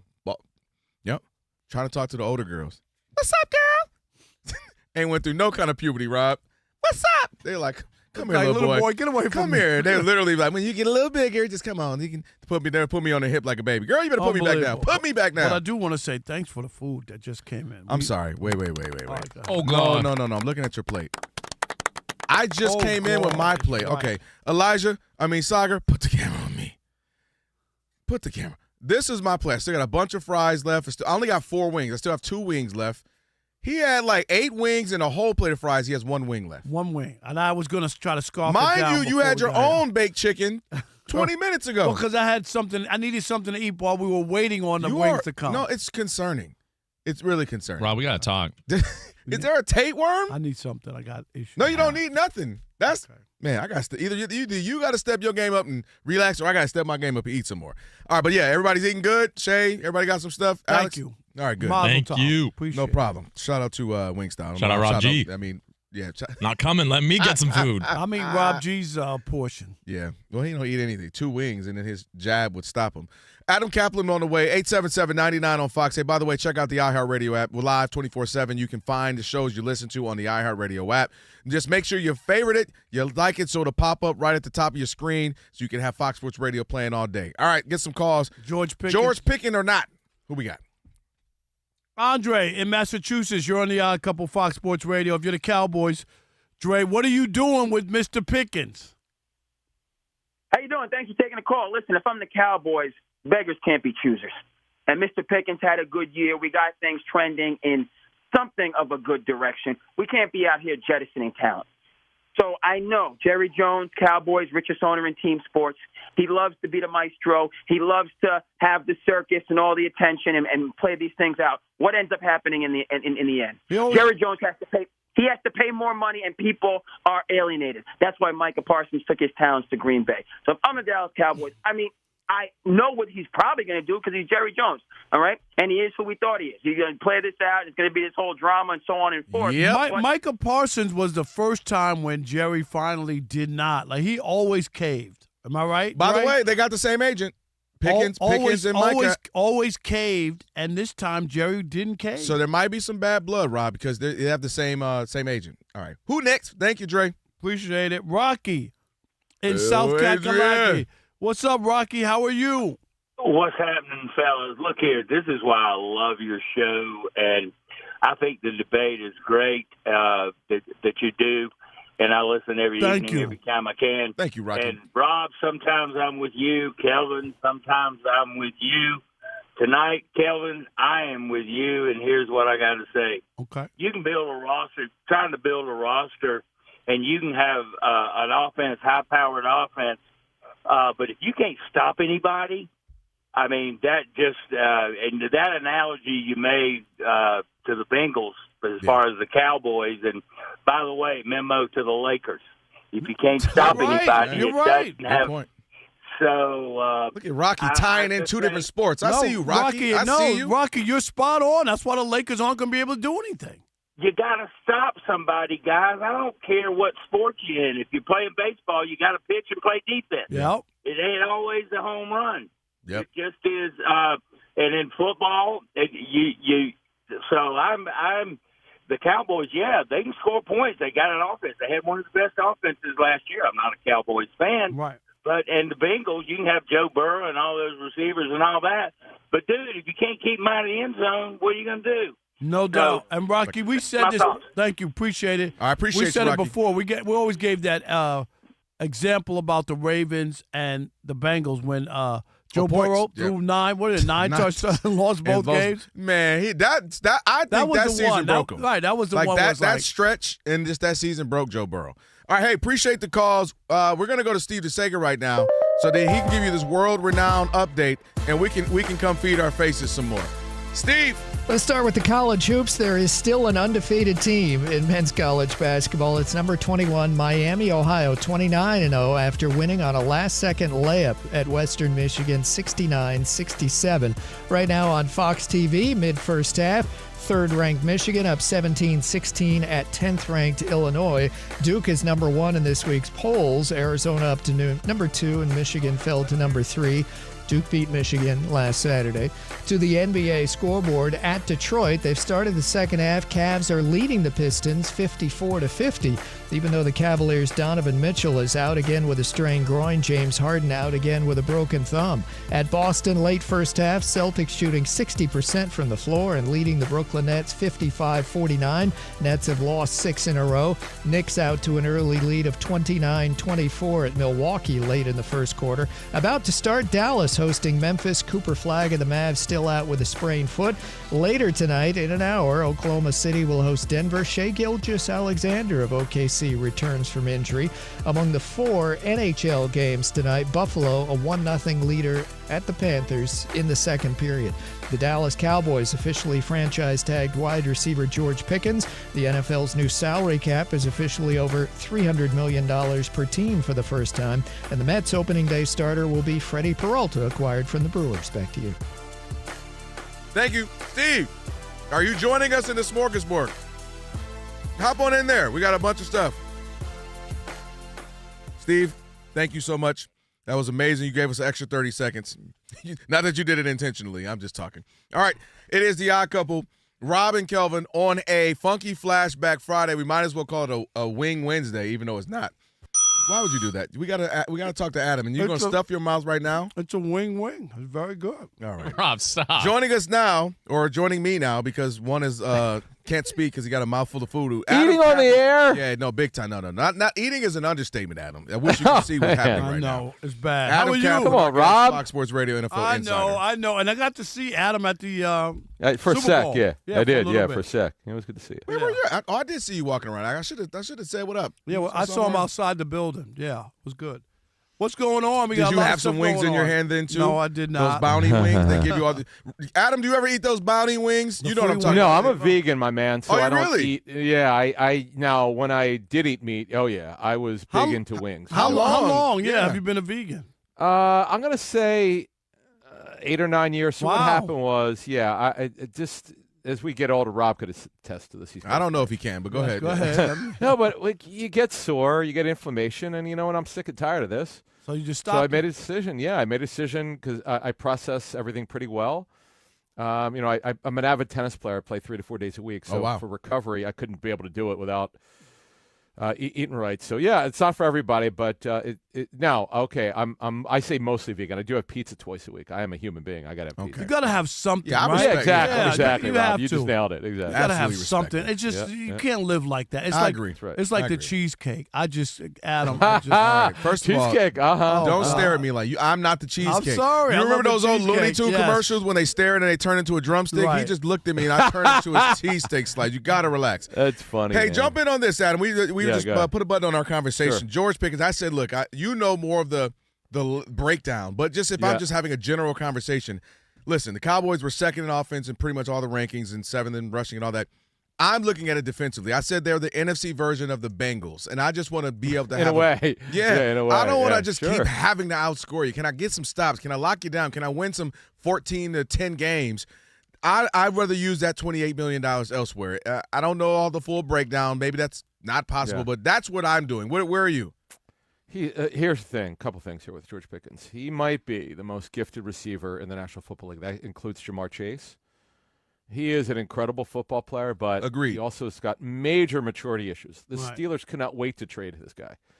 I remember working on the story, and I'm like, he's going to be moved. I mean, I put this out on a couple TV spots. He ain't going to return. I don't know where he's going to go, and then it wound up being Dallas. And Jerry Jones has historically taken chances with guys with character issues, but he's actually really smart. I've talked to people who've worked with him. He just does not always bring it. He's kind of mercurial. You just don't know what you're getting every game. But right. So am I giving that guy $30 million? Now it's for one season. Now he would not be making. What would happen is if they extend his contract, they'll lower, because you can't lower the franchise number. You can't lower the cap number or the cash. It's exactly what it is once they tag him, which they did officially today. But if you extend it, it helps you for cap reasons. You extend it out, you lower the cap numbers, and he's going to make a look. Here's the thing: they were with him for a season. They kind of know what they have here. He's not a bad person. He's just got to grow up a little bit. Right. Yeah. And there were a couple games, guys. There were a couple games he just didn't show up. That can't happen. Let's go here, and I know it's unfair. And by the way, Colin's right. Their defense is horrendous. Yeah. Oh no, it's embarrassing how bad it is. I read off all the numbers: 32nd, 32nd, 30th, 31st. Well, speaking of terrible defenses, I want to move to Aaron Glenn, who I know it's not always fair that they get you in a camera shot. You know what I mean?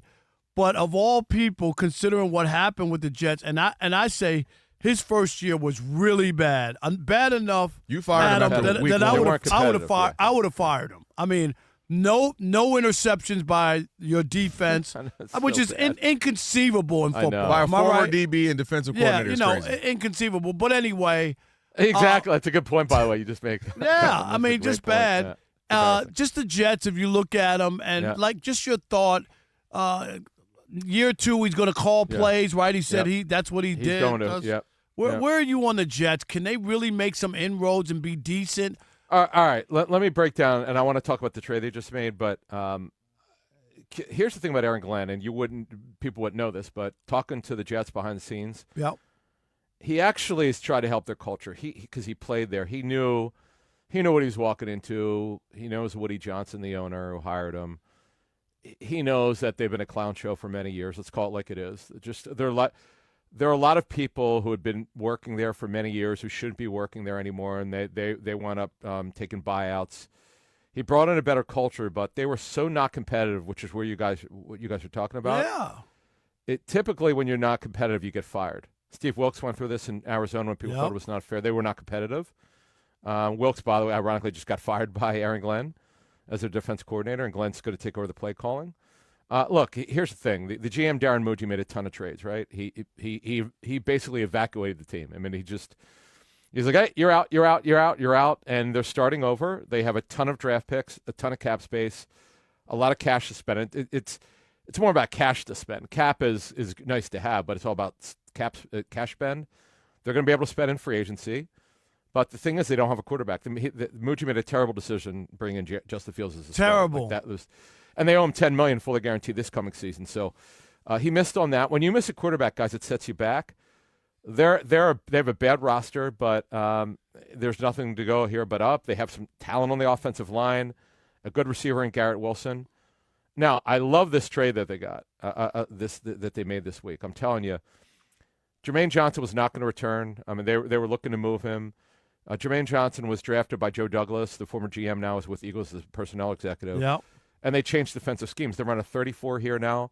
He's going back with his guy, Robert Saleh, to Tennessee. And then Tavondre Sweat is a really talented defensive tackle who comes over in that trade. So I kind of like it. I like it more for the – to be honest with you, like it more for the Jets. Some people may not agree, but Sweat's a really talented football player. Let me ask you this. One last thing on Aaron Glenn. How surprised were you? You remember that whole, for a guy who played in New York, he really didn't know what he was doing press conference-wise. When he attacked Rich Cimini, who's been there for 40, almost 40 years covering the team, and he was shocked that Rich Cimini has sources or is getting in. Do you know what I mean? That was so weird to me. He's been out of it. Look, there have been, and I'm sure you guys follow college basketball, there's been some strange comments from college basketball coaches to the media, not understanding what their job is to do, to hold you accountable, to ask questions. It's not peaches and cream. Right. They don't work for the team website. I know Rich. UCLA. I know Rich. Yeah, exactly. I know Rich very well. He's an old scribe. He's been there for a long time. He's seen it all. He mostly knows bad. everybody. Yeah, and he's gonna ask and make certain assumptions, and he has some information. Yeah, it's Aaron Glenn should know better. His press conferences in season were very bizarre, by the way. Very bad. Yeah, And I think there's an element, guys. I think he was coming in like, I'm going to bring this braggadocious, and y'all don't even know what you got. I'm that guy. I'm going to show you. And I think that kind of carried over. He didn't show anybody, unfortunately. He really didn't. Yeah, that's why he fell asleep. Look, Adam Kaplan is with us right now. Fox Sports. Everybody saw it. Fox Sports Radio, NFL Insider. I want to go here. Fernando Mendoza should be the number one pick. Most people have him going. He will be. Okay. Well, with that, surprisingly, general manager for the Raiders have said, hey, we're not necessarily pressed to play him. Rob and I, one of the few times we were the even couple, not the odd couple, we agreed. And only from the standpoint that like you don't have to rush a guy. We saw Aaron Rodgers sit for 3 years. We're not in 2005 though. That's the difference. I know, and this is what they want to do now, rush people out there.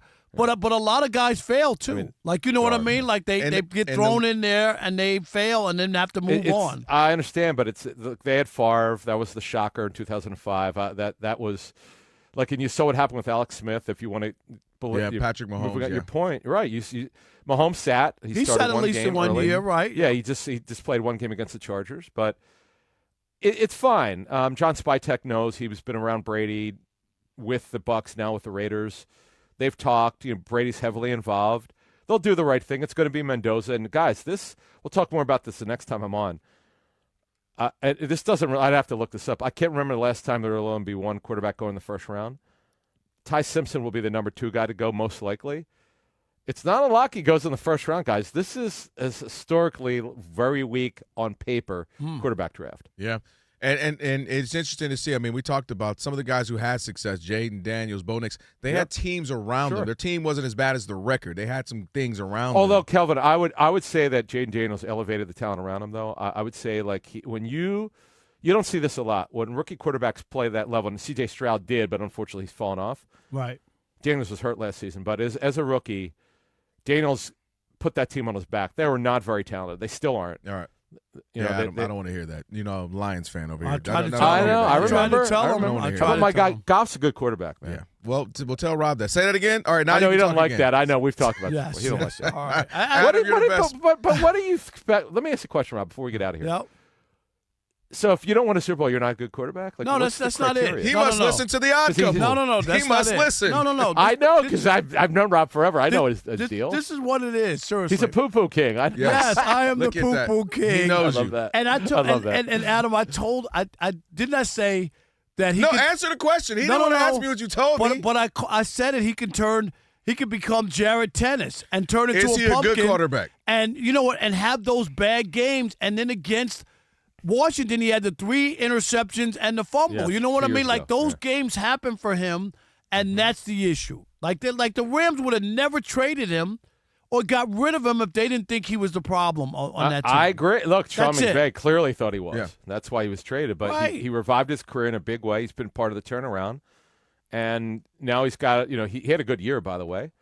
Their problem is not on offense. Their problem is on defense. I'm going to say another year the Lions back-to-back not make the playoffs. I'm just saying it's early, but That'll be hard. That's a little early for that. Okay. Yeah, it's All a little right. early for that. Adam, thank you so much. You got it, man. Appreciate Thanks, you, guys. man. No You doubt. got it. See you guys. See All you. right. Hey, on the way, we're going to do some comments from yours. If you want to get in, you can throw some of your comments up on YouTube as well. We'll do that. It is The Odd Couple, Rob and Kelvin on a Funky Flashback Friday. Fox Sports Radio? Yeah, that's it. Where'd Rob go? I don't know. There's He's no right way. here for thirds. There's no way. Stick and stay. America! Damn.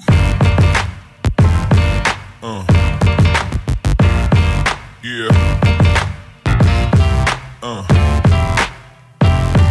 Yeah. Yeah.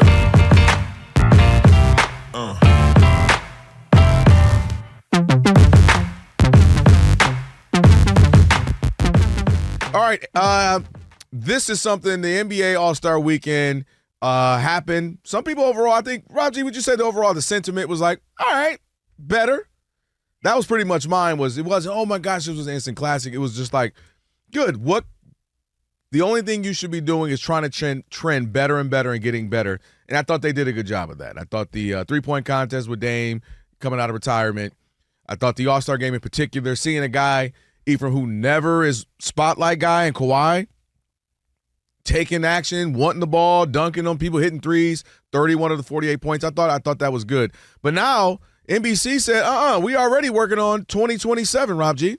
That's right. The consensus was the All-Star game was awesome. All-Star Saturday night, not so much. Dunk contest was terrible. Shout out Jackson Hayes. Jace Richardson may have got a concussion on his dunk attempt. At least he attempted to do something crazy. Jackson Hayes just did the most basic game dunk. Dame Lillard, who won the three-point contest, hasn't played it all this season. People have said about that. So NBC's like, you know what? We fixed the All-Star game. Let's work on Saturday night. We are going to pitch to the NBA, which is, they've already confirmed this. They're asking the NBA to add a 1v1 and a 2v2 tournament to All-Star Saturday night. My only concern, Ephraim, I like the thought process. I like the attempts. I like the trying thing. Here's my concern. You know this. The reason why guys don't want to do the dunk contest is because I don't want to look crazy. I'm already a star. What advantage do I have? What if I lose? There's nothing to gain. Then I for daggone sure don't think guys are going to want to get cooked up one-on-one with everybody watching. I respect the sentiment. I think a lot of people watch this stuff on Ball is Life and all this stuff on YouTube. You go in a barbershop, it's already up on YouTube. People are watching these guys play 2-on-2, 1-on-1, 3-on-3. But it's almost like a fun social media novelty, not for the professionals like that. And I just think guys would not want to get put on blast. And Edwards wouldn't want to get cooked up by Cade Cunningham and in their minds, oh my gosh, everybody's going to laugh at me, ridicule me. What's the gain? I think it'd be a blast. I think we would enjoy it. I think it would add that extra because you got to play. Right. Yeah. And I think this can't hide. Exactly. Can't hide. I think it'd be a good thing I think they don't understand how much the fan would actually appreciate. Like, wow, y'all really went at it, win or lose. But I think everyone is so brand-minded. My brand would take a hit if I get cooked up. What if it's to 11 and I get smoked, 11-3 and everybody. The brands have ruined the competitiveness of things. They're just going out and doing it because, hey, it'd be fun. I'll give it a shot. I'll give it a try. Everyone is brand-minded. Everyone's what's in it for me to gain or how much can I lose, and then it's not worth it. But I do like NBC already today looking at things so that they're not throwing something together last minute. They're saying, all right, because that way they can go up to Kay, go up to Ant and say, hey, what do you guys think about this? Would you play? Would you participate? So that way they can have some intel now versus trying to throw something together last minute. Yeah, I think kudos for the players playing hard in the game. Mm-hmm. I think the whole three-point contest with Damian Lillard, who I'm a Dame fan, just not a fan of someone not playing and participating in. Is that an indictment to them? What I'm saying is, if you're not going to play this year, then you shouldn't be in the All-Star festivities. Period. Or y'all should beat them.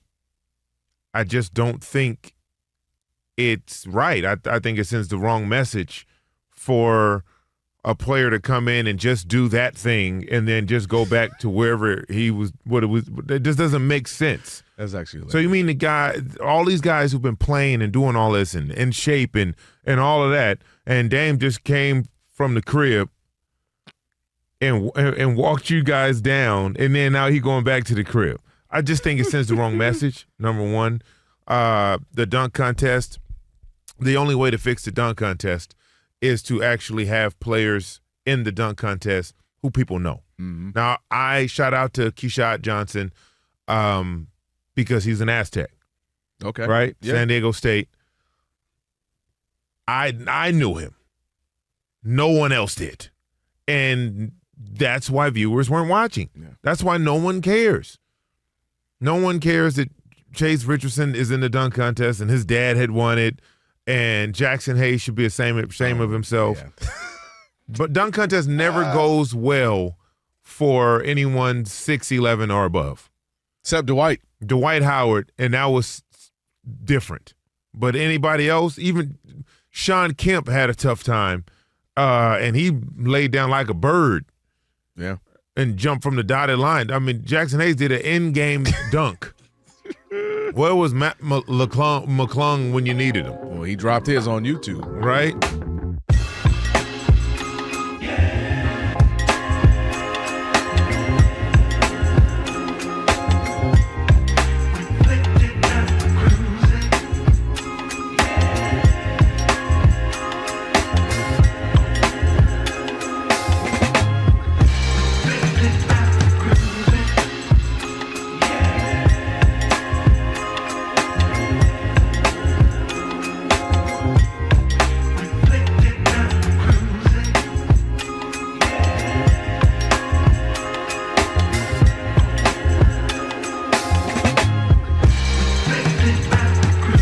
Kaplan joined us, I just told all the guys in the control room, I think you know me well enough. I'm not a peer pressure guy. Like, you really can't, if I either want to do it, want to go, whatever, Right. for the most part. I feel peer pressure to eat right now because I said, Why? if I don't eat, you're not going to save me any. I don't know what's so wrong with literally, me ask right now. Sagar, ask Alex, and I was woofing some down. You couldn't even breathe. Because I was like, if I don't eat them now, I'm going to go do a couple more segments of the show, and I'm come back like, I guess I'll grab a wing or two. And they're going to be gone. No, I'm done. I'm all done now. I'm done. And next time, too, you are not involved in the ordering. Because I felt like you were ordering, even though I was paying. You're like, hey, do this, and get the wing, and add that. And then I leave. Hey, Alex, put this on there. Add this on there, too. Put this on there, too. Put this on there. Okay, next time, it'll be on me. I don't mind doing it. I'm just laughing at you in there. I'm bringing in cake, and I'm bringing in you won't be. cupcakes, and I'm bringing in no. I'm saying I have, like, whatever. I mean, nobody wants your cupcakes that you gave and took back from us. You're going to bring in 6 for the 6 of us and then take one. Now somebody have a cupcake. Rob, you got an animal in you. You think so? I swear. No, I swear. It is unprecedented. Kelvin was eating. He heard your name, and he, flinched real quick. I don't know what it is. It was like a bully was coming. I was like, let me get my wings. Hurry up now. And if I'm bored, like you do stuff like eating, is it? Because I stopped the shopping. That was your thing. That was my thing. You remember that I used to always go to TJ Maxx or Ross, look around. I'm like, I'm done. I'm over that because I just got too much stuff. I got rid of a lot of stuff. So that's not what I want. I got all the clothes I want and sneakers I want. I'm good. Okay. So now it's and I don't have any other vices. I got something for you, Rob. When you get bored, go hit the gym for an hour. See, that's what I need to do. And you know what I need? Like, also, find a nice masseuse. Oh, boy. I'm not going to get in trouble. I'm not going to get in trouble. No. I can hit up Deshaun Watson. No. Shoot. What? No, I'm just saying. Or I got one. What about a nice girlfriend? What do you think? No, but that costs a lot of money, though. A little bit, yeah. Just a little bit. Rob, older ones don't. Because she's got some money. Okay. Younger ones do cost money. Yes. Because I want to be this. And wait, no, I want to be this. I got to go to school for this. And my phone bill's due, and I'm short on the rent. Get you a grown woman. And this and that. I know. She can I know take you all to that. lunch. You guys can meet down in Marina Del Rey and have lunch. I'm with Kelvin. Get a girl that takes you out for a weekend. Yeah, and then that's gonna make you do the Alex because you're like, dang, I do want to look good for her. And then you hit the gym, and I'm telling you, get you a nice. Nobody's saying you got to get a commitment part. We're gonna lock it in and just get you a nice at your date. Have some fun. You're kind of having fun, and you kind of. You know what we should do is just do this. Okay. Like, seriously, Alex, probably you do it on. Is make I've never done the online thing. I can't wait. But make I've a done this at the profile We have to. and just see what the Let me make it for you. and see what the response would be. Let's do it. No. But you got to be in though, because you got to do the swipes and all that. No. But I'm just saying, I'm not going to be you'll put it out there, and they're the ones doing it. Let's I'm do not. it. I'm not going for. So what's the Bumble? Is that No. Tinder? I want to use Hinge, Tinder, and Plenty of Fish for Rob, and maybe Bumble because they initiate. I want to do Bumble. an older person one. No, too. I don't want to do that. He's not gonna do that. No. Okay. I don't want to do the. I got you, Rob. Let's settle down. I don't want to do the AARP. No, you don't want to no. do all of them though. Let's do them all. Let's just do one. Alex, fine. No, you got to Okay. do two. Okay. Just Hinge and Tinder. I just want to do that, Perfect. and then I'm not going to do anything. I'm not going to Wait, what do you mean you're not? What's the No, point? no. But what We'll if you put get pictures dings? of Rob. Let's see what response I like that. That's I what like I'm saying. Like somebody mature man who's smart, debonair, All right, whoa, I'm not. This is not for me. This is who for you. loves chicken wings. Yeah. Oh, well, there you go. Yeah. Loves a casual No, weekend. you have in. to, Rob. It's time, Rob. No. It's time. Watching brother. The It's- Odd Couple with a piece it's of time. cheesecake. Right. It's Exactly. time, Rob. It's time for you to elevate. Okay, It's we'll time for you see. to elevate. All Get you a nice little lady. Get you some nice events, and Rob, I think it's time. stop hanging out with the 25-year-olds because they ain't got nothing else to do at the bar. And you free? Let's go. You get mad at me and Rob G because we can't go. Y'all think about it. can't do anything. Think about Rob. How much conversation you having with a 25-year-old girl, anyways? They're talking about the Kardashians, You're Gucci, like, Prada, Yeah, you're just like Charlemagne. You're like Venmo or PayPal. That's all you're. That's all I'm talking about. You need an exquisite woman that can challenge you now. Yes. Or No oars. I don't No, like don't- your oars. Rob. We don't No. want your. Rob. We don't want your oars. We don't want your. I'm out oars. if you do an oar right now. No, we don't want an oar right now. I want to see is an Oreo. That's the only oar Yes. you bring it up. I was gonna say. It'll probably be Oreo cheesecake, but that's what you want. Stop. I heard him. I heard him. Stop. I heard him. Stop. I heard him. And then we're good. Like when I went to the Dominican Republic. Oh, What? I went to the Dominican Republic. I had a great time. Hola, mamacita. I bet you did, passport, bro. Pass what? Passport, bro. That's not cool, Kay.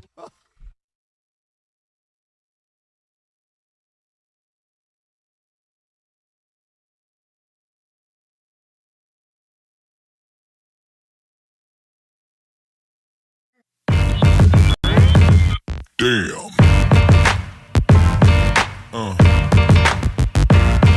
Yeah. Yeah.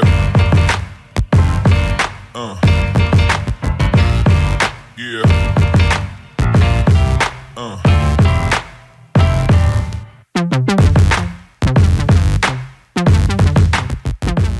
All right. This is something the NBA All-Star Weekend happened. Some people overall, I think, Rob G, would you say the sentiment was like, all right, better? That was pretty much mine. It wasn't, oh my gosh, this was an instant classic. It was just like, good.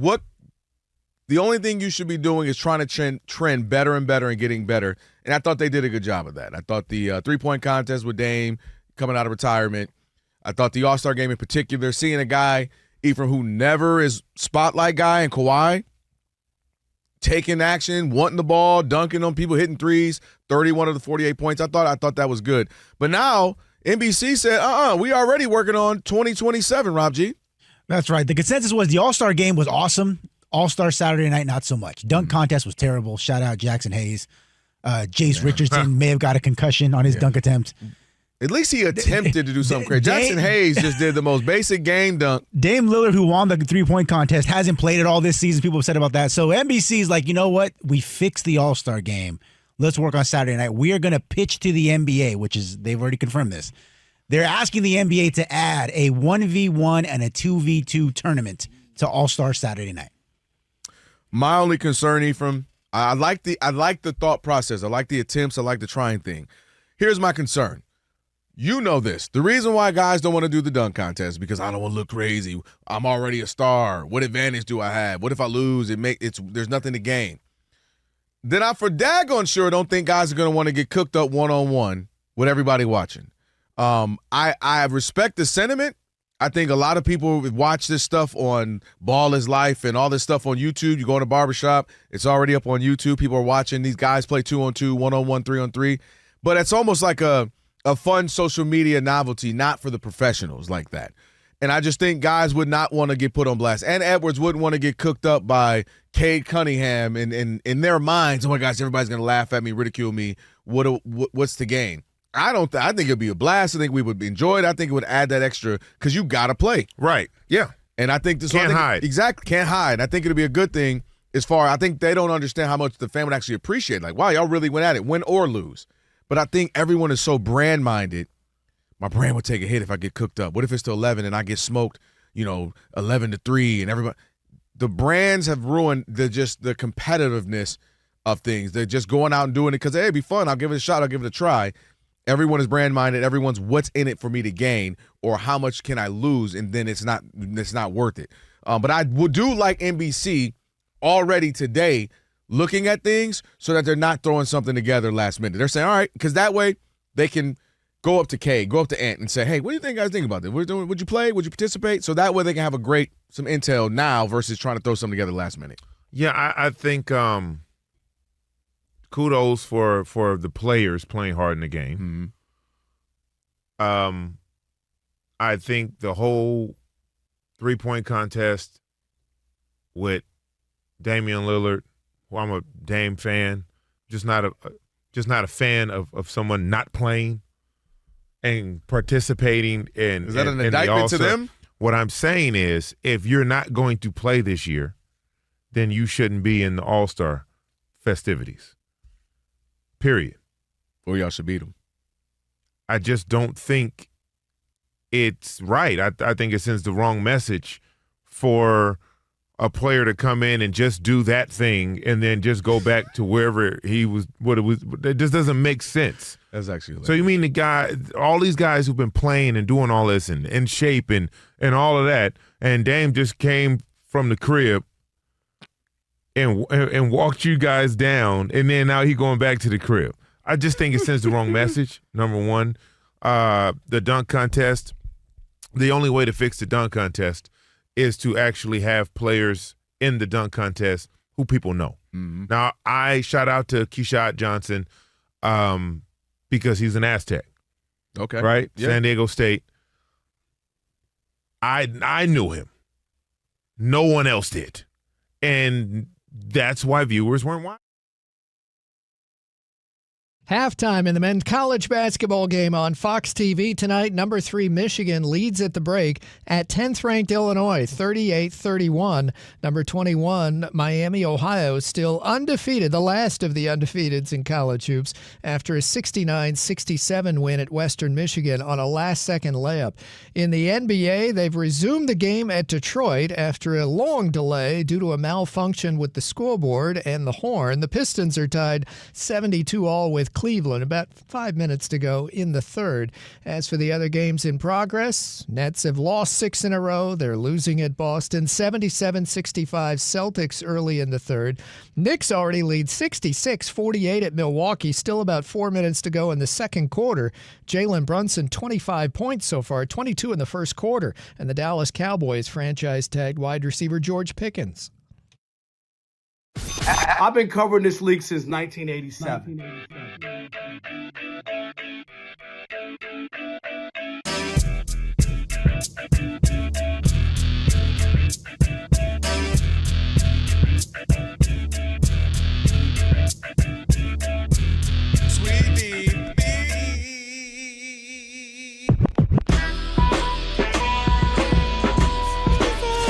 Can this sports writer and this sports fan share a radio show without driving each other crazy? Now, live from the Fox Sports Radio studios, here's Fox Sports Radio's Odd Couple, Rob Parker and Kelvin Washington. Welcome in, hour number 3. Number 3. My goodness gracious, the weekend is almost here. I'm really looking forward to turning it down a notch. Rob Parker, Kelvin Washington, here on Fox Sports Radio. And I'm just trying to see. Don't forget, check us out on YouTube. That's We're right. on it now. Shout All out to you you. got to do is just search Odd Couple FSR on YouTube.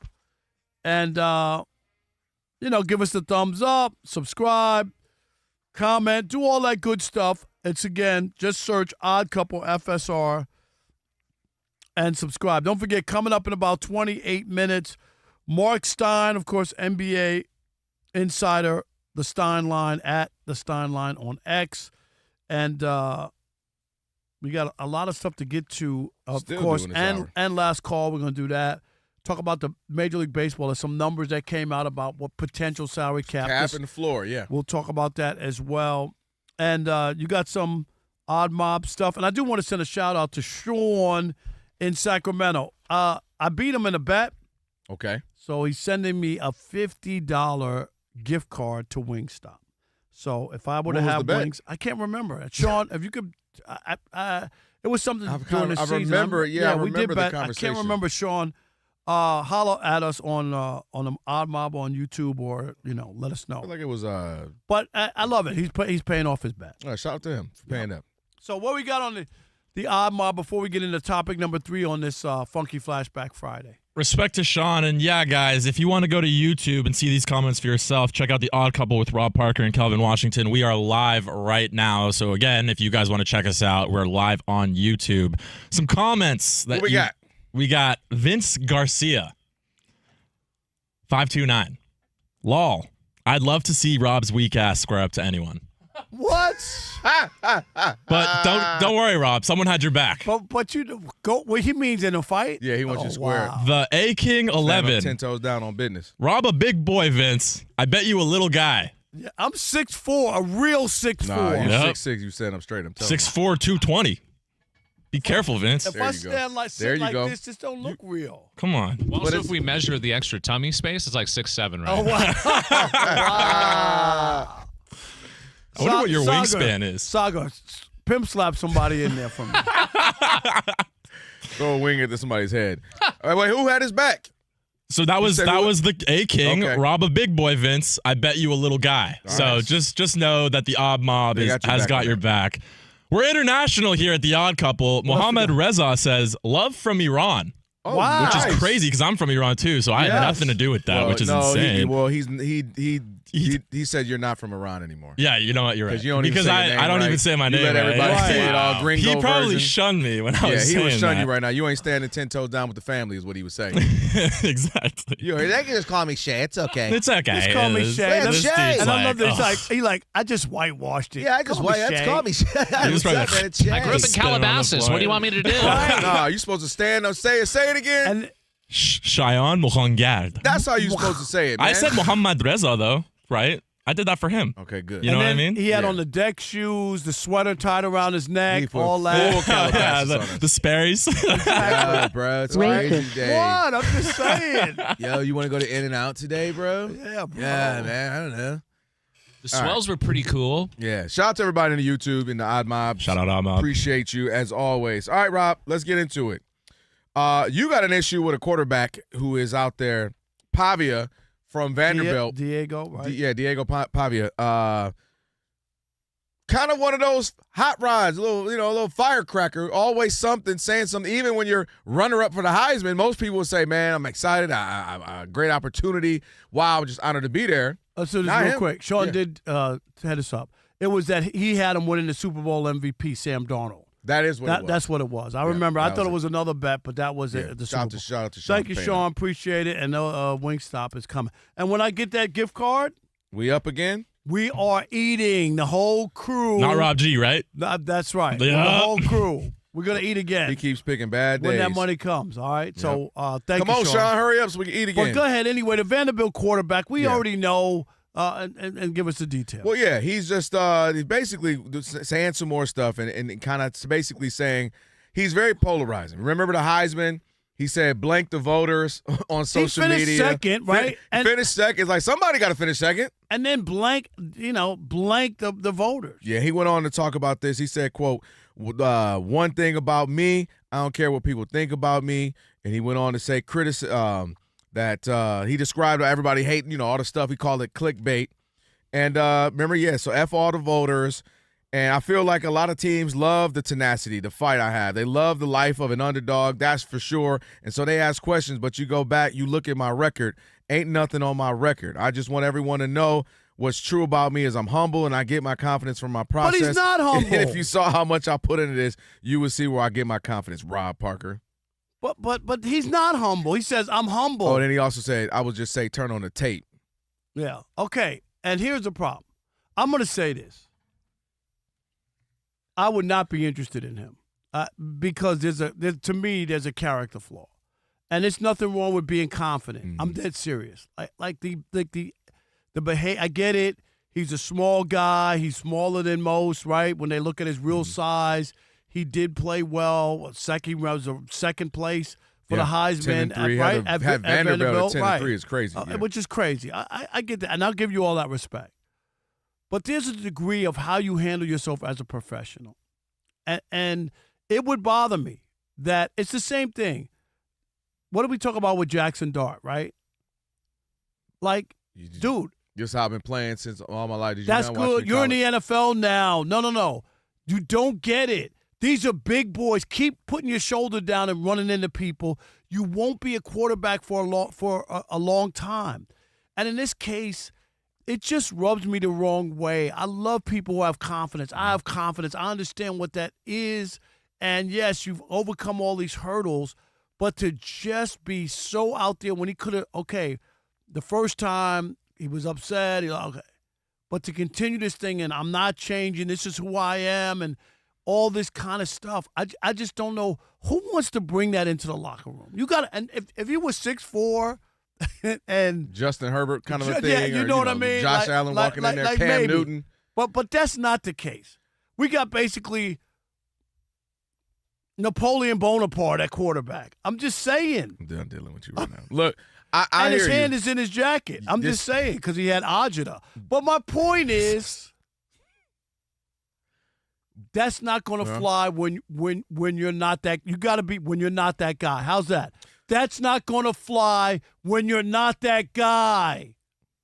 I like that rhyme. I like that. Here's my thing.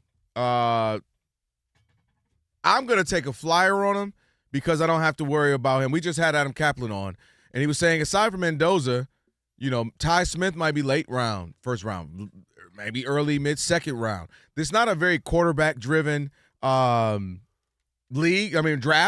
So I might take a flyer around on him. You know what I mean? I might. Even though Adam Kaplan talked to you about Pickens, not the maturity level.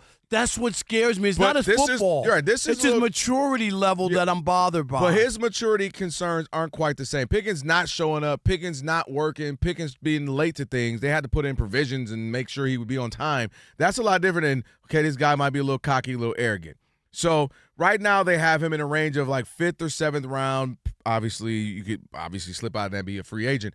But I might take a flyer on him, man, because his productivity was there. He can't older. see over the line, though. The college is different from the pros now. I don't disagree with that, but I'm saying that's the issue. If he was like a stud-sized quarterback, and really then you might overlook it. But now you got this little guy yapping and saying this and saying that. I'm like, do I really need to head it? Because he's a long shot. Would you say that? Yeah, I mean, he's already a long shot. And that's why I want to take that. I look at taking the shot. If I'm a good team, and maybe our quarterback's a little older, and maybe, like, for instance, if I'm the Rams or something, or if I'm, a handful of other teams who has a quarterback, he's our guy for another couple of years. But I might take a look at him. If I can get him for a 5th, 6th round pick, who was, productive, got Vanderbilt to be good, 10-3, second up in the Heisman, confident kid, maybe a little cocky, and maybe he'll get some humbling when he comes on my team and he has to sit on the bench for a year or two. But I'll take a flyer on him, because if I can get some talent like that for a 6th round pick and just develop him, like I said, behind a guy or two, behind some veteran in this league right now, I might be interested in doing that, Rob. I totally get what you're saying. I think it'll be a humbling experience for him to realize, here, hold this clipboard for me. Come learn something. Come realize that you ain't all that. Okay, but with his tone and his what he's talking about, I think that tone automatically calms down when you're around some and grown men, I'm not positive. Some real dudes who I'm not positive, and that's the part. Like, when you got a guy who's going to be a clipboard holder, you can't make a stink. That's not they don't want those guys, because they're not going to go like, oh, we got to go address the 3rd string quarterback because he just popped off about this, or he said that, or he's disrespecting some other player on another team, or whatever it is. I just think there's something about that when you're looking for an opportunity and you're not that guy. I just look at it as, because I don't know, I might get a steal. We might be coming back 2 years from now as he finally gets some, some time some burn behind somebody, behind a good veteran quarterback, or somebody who moves on. Where are they projecting him? Do they have 5th to 7th round? So that's my whole thing. If I can get a guy like that late, and I can just sit here and develop him. That. And my thing is, dude, 5th or 7th round tells you, and he finished 2nd in the Heisman. So it tells, because his size, actually, he's 5'10". But that's what I'm saying. Like, that tells you, and maybe if he showed some maturity, and you're like, this is a heady guy who really knows football. He's you know what I mean? Like that guy, I'd be more apt to give a chance to than some loudmouth. That's what he is, and loud and foul. I'm looking at it as, if I can mess around and get some very, very good talent, a guy that can play in this league for 6-7 years, not saying he doesn't have to be Aaron Rodgers, but if I can get a guy to hold it down for, say his ceiling is Baker. Say his ceiling is Baker, another smaller guy. With him going that late, I don't even know if I would even draft him. Just like, no, if I'm a team that's got some talent, and say you're a team as a playoff team, right? You meaning you've been kind of in the playoffs for a handful of years. His size is a big fact. His size, and then how big his mouth is. Like that, like, it's crazy. I hear you, but I'm saying, if I can get a guy that and again, I think he's naturally going to be humbled by the fact that he's going to be in here working hard, and you're going to be on a practice squad from time to time, and you're going to be holding his clipboard. Excuse me. I'm coming here and develop and grow and sit in his quarterback room and learn up under a veteran for a couple of years. You'll get humbled, and he might mess around and turn out and be good. That's what I'm saying. All right, 877-99 on Fox. We want to hear from you on this. Diego, how do you say it? Pavia. Diego Pavia, would you draft this guy? He's 5'0", but he's got the mouth of the Grand Canyon, and it's a potty mouth too. Like, that's what it is. I say I want no way, no how Am I interested in drafting? Coming from the biggest potty mouth. Right, but I'm 6'4". 6'6". He's 5'0". Sit up straight, look. There you go. See? I'm telling you. Extra foot right there, Rob. Just bring that mic closer to you, you know? It feels unnatural. I think it's because it's so low, so you go down. No, Shay, you're talking about the mic. I'm saying even just But Shay, when I used to work at Burger King, hold the pickles, hold the lettuce, special orders don't upset us. All we ask is that you let us serve it your way. This was the back then version? That was it. Burger King, you never heard that? That was it. No, back then when they had the mic, hold the pickles, hold the lettuce, special orders don't upset us. All we ask is that you let us serve it your way. Have it your way. At Burger King. Now it's just BK. Right. Have it your way. You rule.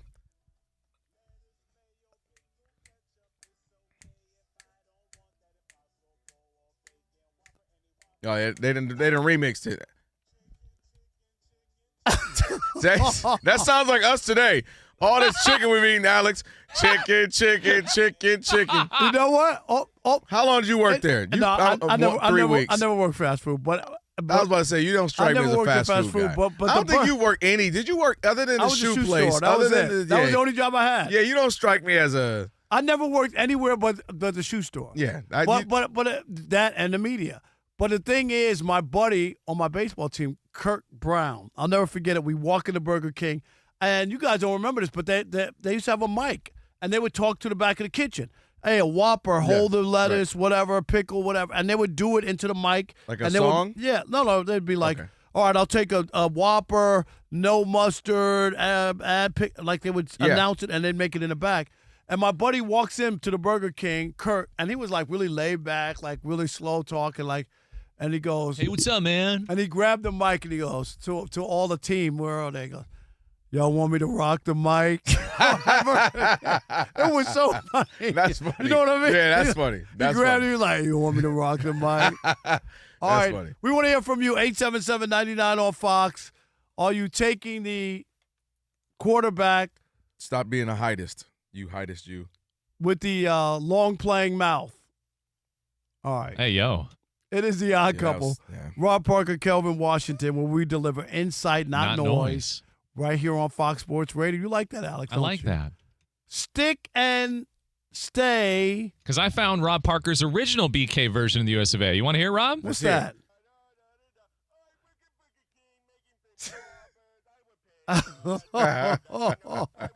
That sounds more like you.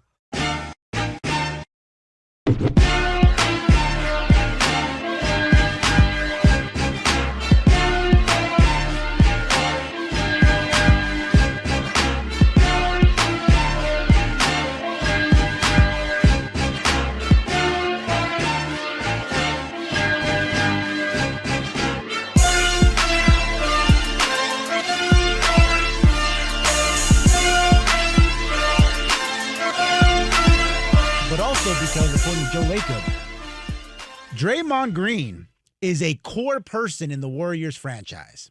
And according to Joe Lacob, you don't just trade away a Draymond Green simply or easily. You do it if you have to, if you think you're getting a tremendous value. But long story short, Draymond means too much to this organization for us to just flippantly include him in any kind of trade talk. Yeah. You want to go first on this? Well, yeah, I'll just say it doesn't surprise me. Kind of with something you were alluding to, they have made all concessions for Draymond.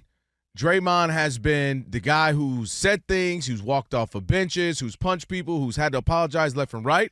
But I think they're okay with that. They have made up in their minds that while Steph Curry sells jerseys, he sells popcorn, people come to see him, they know inside and out how vital Draymond is for that organization.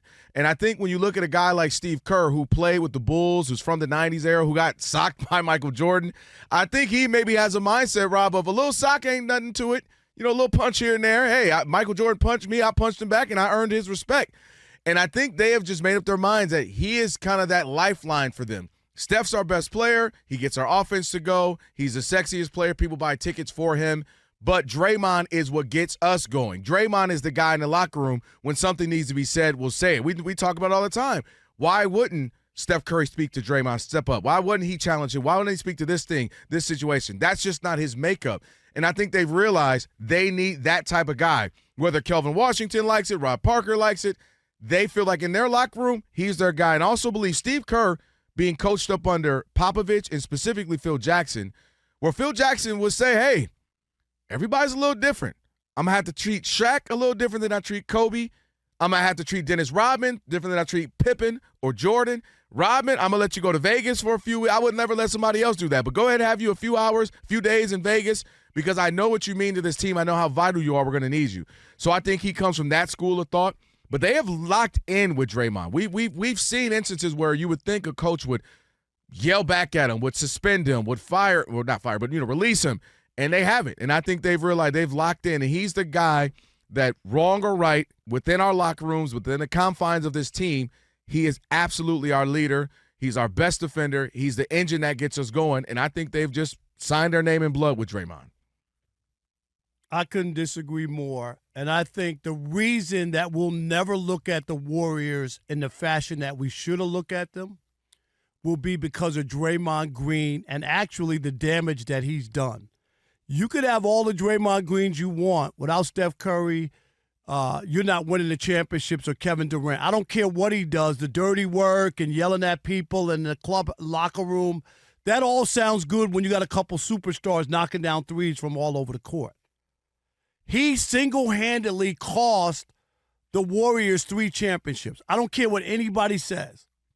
Getting suspended for that Game 5, right? That probably, if he plays in that game, that was when they were up 3-1. And the Warriors have on their record the biggest choke in NBA history. No team in NBA history had ever choked down a 3-1 lead. Thank you, Draymond Green. And after they lost, they begged Kevin Durant to show up in the Bay Area to rescue them. And guess what Kevin Durant did? He came and he rescued them. And he won 2 championships. He wasn't on the bus like Draymond Green. He was driving the damn bus and won 2 finals MVPs and was the best player without question. He took Steph's lunch money and his team when he showed up in the Bay Area. I don't care what you say. Oh, Steph was, acquiescent to KD and all that. No. If you're that guy, I don't care who shows up. I'm always going to be that guy. No matter. I can have complimentary. KD was the best player on the team. He was the best player. Everybody knows it. And then he calls them the B word on national television and says to the guy, we won without you, we don't need you, and all that kind of stuff. And then they go and win another championship without KD. And guess who's the young guy who was supposed to be a part of the second wave with the veterans and the young players that they had drafted, and they were going to have this continued run and maybe be the San Antonio Spurs and have a 20-year window, right? And he sucker punches Jordan Poole.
Odd Couple. Rob and Kelvin on a funky Flashback Friday. And might I need say, baby it's been oil. a great Friday, man. That's right. He needs it I because need of the baby wings. oil. No, you need a laxative. K-Dot, I don't know what's missing, but it's been a really good show today. Oh, dang. Don't do Rob. Don't do Rob G. Don't do my fluffer like that, man. Shay is in. Shout out to Shay. We got, of course, Alex. The whole crew's here, man. Sagar. Been a great day. And coming up, we still got more greatness. Mark Stein's going to join us here, NBA correspondent. Will join us in a little bit. We got last call as well. So a lot to get to on this here Funky Flashback Friday. If you missed today's show, you're going to want to catch the podcast. Just search Odd Couple wherever you get your podcasts. And right after the show, today's pod is going to be posted. Be sure to follow it, rate it 5 stars. As we say, we deserve it. And you can review it as well. Just search Odd Couple wherever you get your podcast. You'll find the show, a full version and a best of right when the show ends. Shay will get that up for us. All right, 877-99 on Fox. Rob, we getting some calls. Diego Pavia, he's a confident son of a gun for sure. Talks a little smack, but he said, hey, this is who I am. Check my tape if you got a problem with it. Rob says he out on him. I said I'll take a flyer on him late round. Why not? What do you say? 877-99 on Fox. All right, let's do it. Chris in Alabama, you're on the Odd Couple Fox Sports Radio. What's up, Chris? Rob and Kelvin, this is Chris Bodner in Mobile. I love you guys. Man, appreciate it. Hey, you know what? You made our week. That's I appreciate sure. that, Chris, because we take the listeners very seriously. As you know, we always try to incorporate you in the show. And whenever we get some feedback like that, we appreciate that. Thank you, Chris. I've been to Huntsville. Absolutely. So I'm federal law enforcement down here, so we are a big part of the Senior Bowl every year. Yep. Been here 16 years. We see the same scouts year in, year out. And at the end of the Senior Bowl, we tend to go out to dinner with them at the end of the time. And we went out with one AFC scout, one NFC scout this year, and the talk of Pavia was he just was immature. Okay. Even in Kelvin, I agree with you. I would probably take a flyer at the late round. But you see what I'm saying, though, right? Don't you see where I'm coming from? Like, this bothers me. Right. And that's what both scouts, one from an AFC team, one from an NFC team, said he's not going to be on our board, period, because he couldn't even do it in Mobile. He couldn't do it at the Senior Bowl. He couldn't rein it in. And if we do that, we don't want that distraction for a backup quarterback. That's it. And that's what they do all the time. Like, you can't be a distraction. You're not the starting quarterback. We won't hear any quotes from you attacking somebody else, talking about. They don't want to hear that. My only thing would be that's why I think the the NFL's Chris, big boy. That's Chris, Chris, thank you so appreciate it, much. man. Shout out to everybody in Alabama. Thank you. This NFL's big boy, right? And I think he's been able to be probably the best player on his team since he was probably 8 years old. This will be a rude awakening, but I think in a good way. Awaken up. Hey, man, just because you're good don't mean nothing. Everybody in the NFL was good. No, right. And come on in here, learn, shut up, learn to be a professional, But I'm not grow surprised up. what Chris said, But though. that makes I'm sense. not. Like they just don't want that. And if he just did the one situation and kind of. He's young, he learned. Yeah, he grew for it. like he was really He upset. doubled down. But he keeps doing it. And this is who I am. That kind of. You know what I mean? Like, I'm confident. I'm this, I'm that. Can you be the chip on your shoulder? Like, my thing is, can you be the chip on your shoulder like Baker Mayfield? Yeah, but smaller guy, probably been doubted his whole life. Even if you hear the story of how he got his girlfriend now, wife. But even Baker had to go through his bumps, and you know what I mean. He still keeps that chip on his shoulder. He's one of them people who wants all the smoke. All right, Michael in Florida. You're on the Odd Couple Fox Sports Radio. What's up, Michael? How are you? And good evening, TGIF. Oh, yes. Right. Oh, yes, indeed. Right on. All right. All right, you're bringing up Pavia. Oh, my God. Yeah. You know what? the guy was a damn good college quarterback. Yep. All right. And that'll be where it ends. And then, God,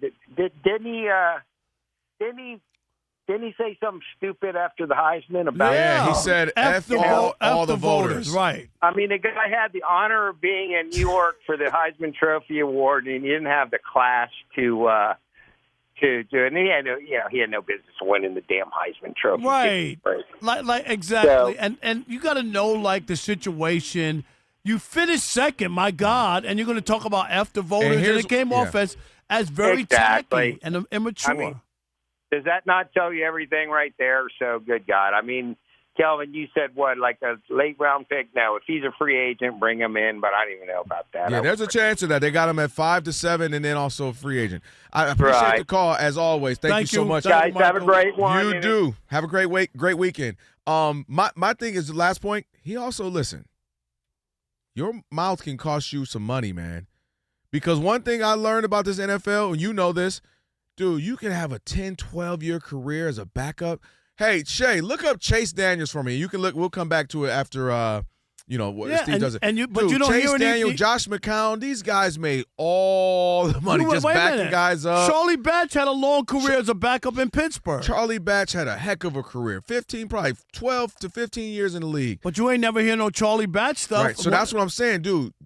Listen, maybe you won't ever be the starter. You think I'm the best I need to be.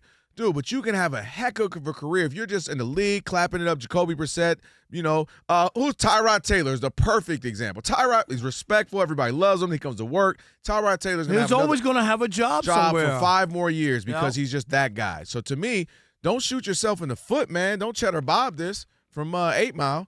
Well, you had a chance to have a career. All right, Mark Stein on the other side of trending. Steve DeSager now going to get you updated. In college hoops, there's a top 10 matchup on Fox TV right now. Under 13 minutes to go. Third-ranked Michigan leads at number 10 Illinois, 55-48.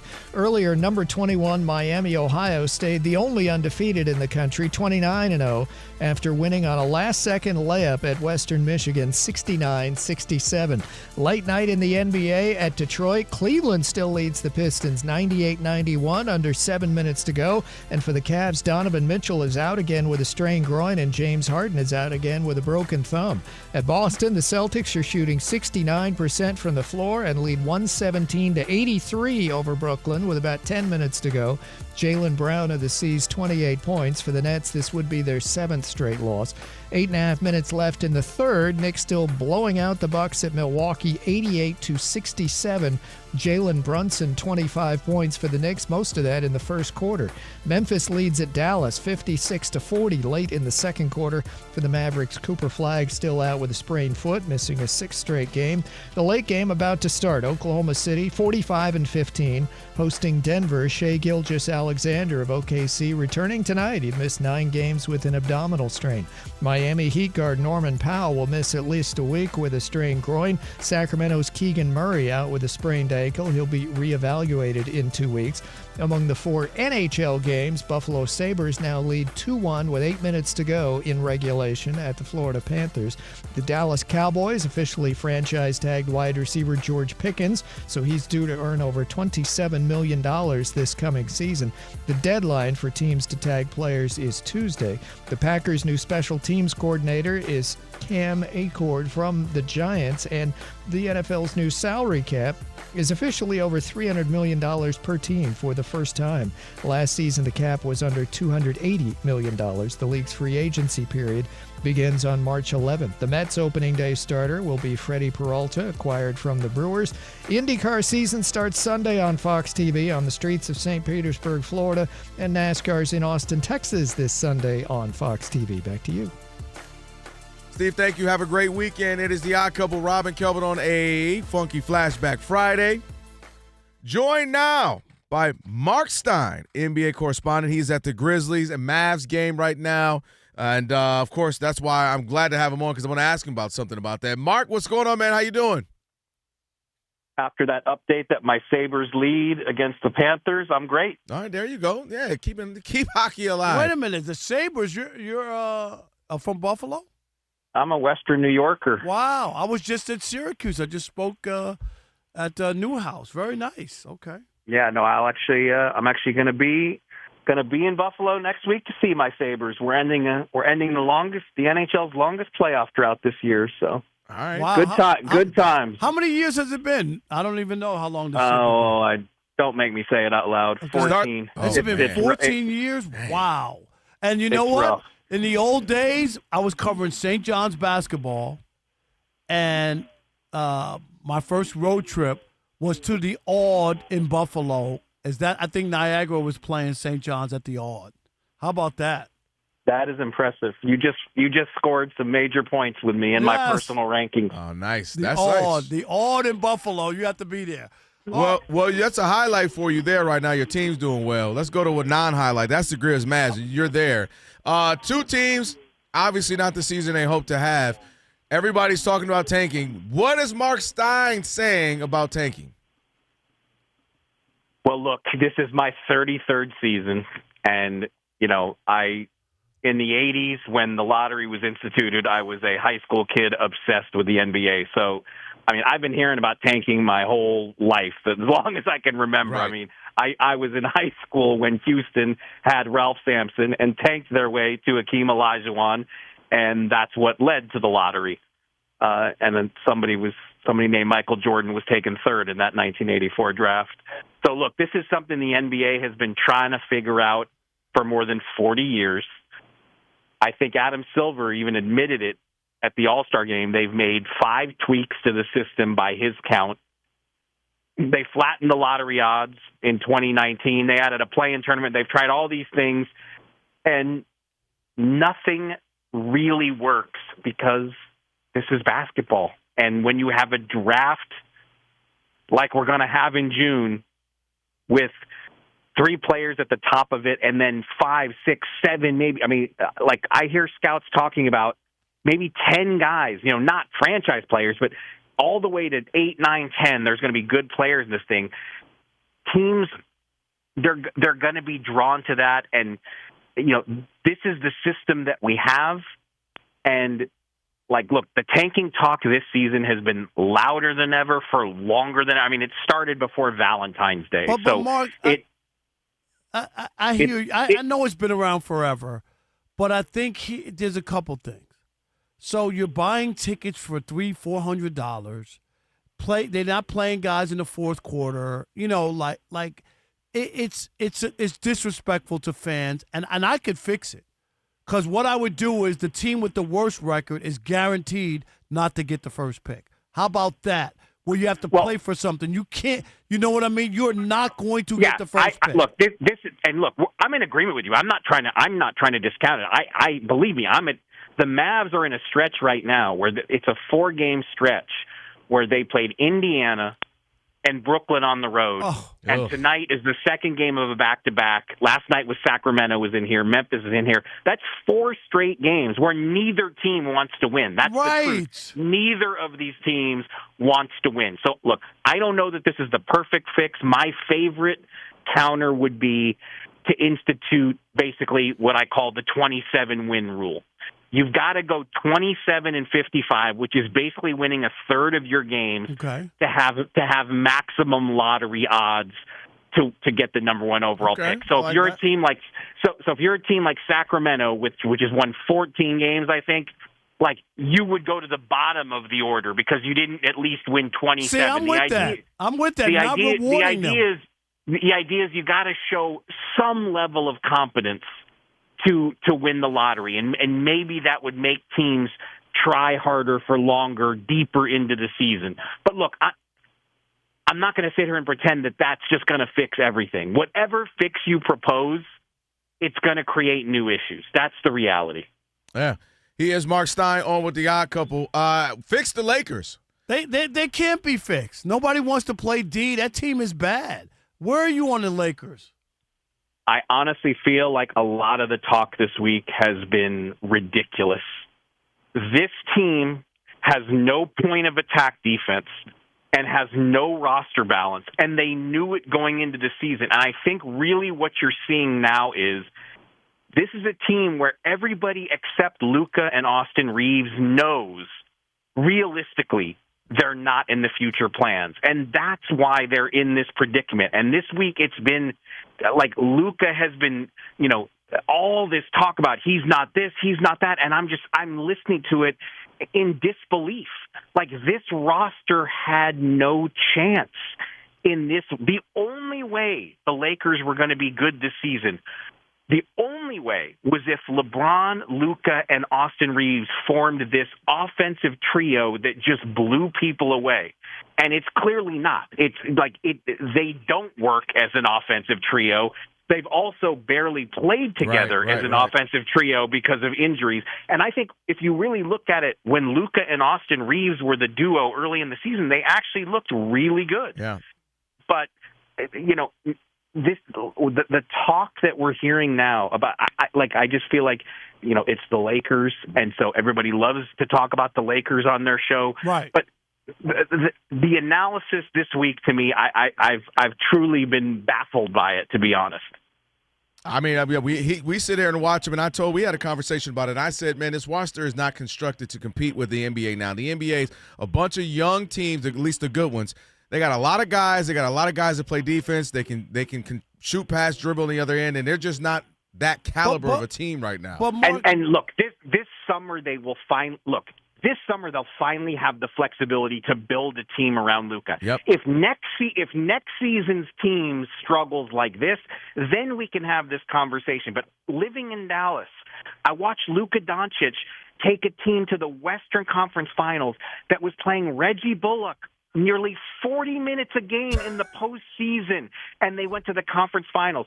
2 years later, a team, again, with no other all-star active all-star besides Luka, they mowed through 350-win teams in the West to get to the finals. Luka Doncic has never had a roster that comes anywhere close to the team that SGA has around him. Yeah, and but I hear all that, and that's all fair. But Luka, right, he was slim to start the season. Oh, look, he got into shape or whatever. Kind of some of the same stuff. He's whining at an all-time high. You're in Dallas. It is really hard to watch. And then no defense no effort. No effort. It just doesn't feel like that to me, seeing him every night. This is the NBA, and as Charles Barkley has always said, the stars get all the blame. He's the face of the franchise, so he's going to get all this stuff is being thrown at him. But like I said, I just don't think this team has the defensive issues do not start with Luka Doncic. They have no point of attack defense and no roster balance. This team was, like I said, the only way the Lakers were going to be good was if their three stars formed an offensive trio that was just off the charts. That clearly hasn't happened. But like I said, I think this is not the time to be judging the Lakers because when they traded for Luka Doncic, that was not something they were planning on or expecting. An opportunity was presented to them that they obviously jumped on. But last summer, they made moves to the extent they could make them. They brought in Ayton and Marcus Smart. That was really all they could do, and LaRavia. They had very limited flexibility. They made around the edges moves that really haven't worked. But like I said, next season, after a summer when they actually have cap space to really build a team around him, if a year from now we're having the Lakers look like they do, then I think we can have this discussion. But now, to me, it just isn't the time. All right, well, we got to leave it there. Mark, appreciate you, man. All right, Mark, thank you. No doubt. All right, guys, be good. All right, Mark Stein there. It's the Stein line. Go ahead and give him a follow on X. Last call on the way, 877-99 on Fox. Last call. You want to jump in? Hadn't had a chance to do so on this Friday. This is your chance to do so. It's the Odd Couple, Rob and Kelvin on a Funky Flashback Friday, Fox Sports Radio. It's also your last call to get some more wings, Rob. Yeah, let me come get some more.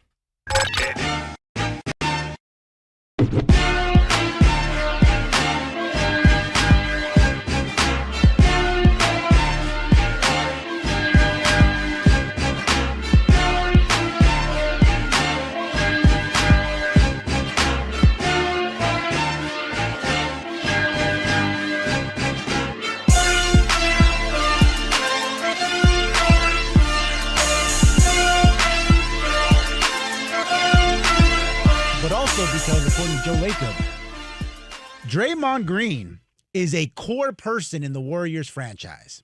And according to Joe Lacob, you don't just trade away a Draymond Green simply or easily. You do it if you have to, if you think you're getting a tremendous value. But long story short, Draymond means too much to this organization for us to just flippantly include him in any kind of trade talk. Yeah.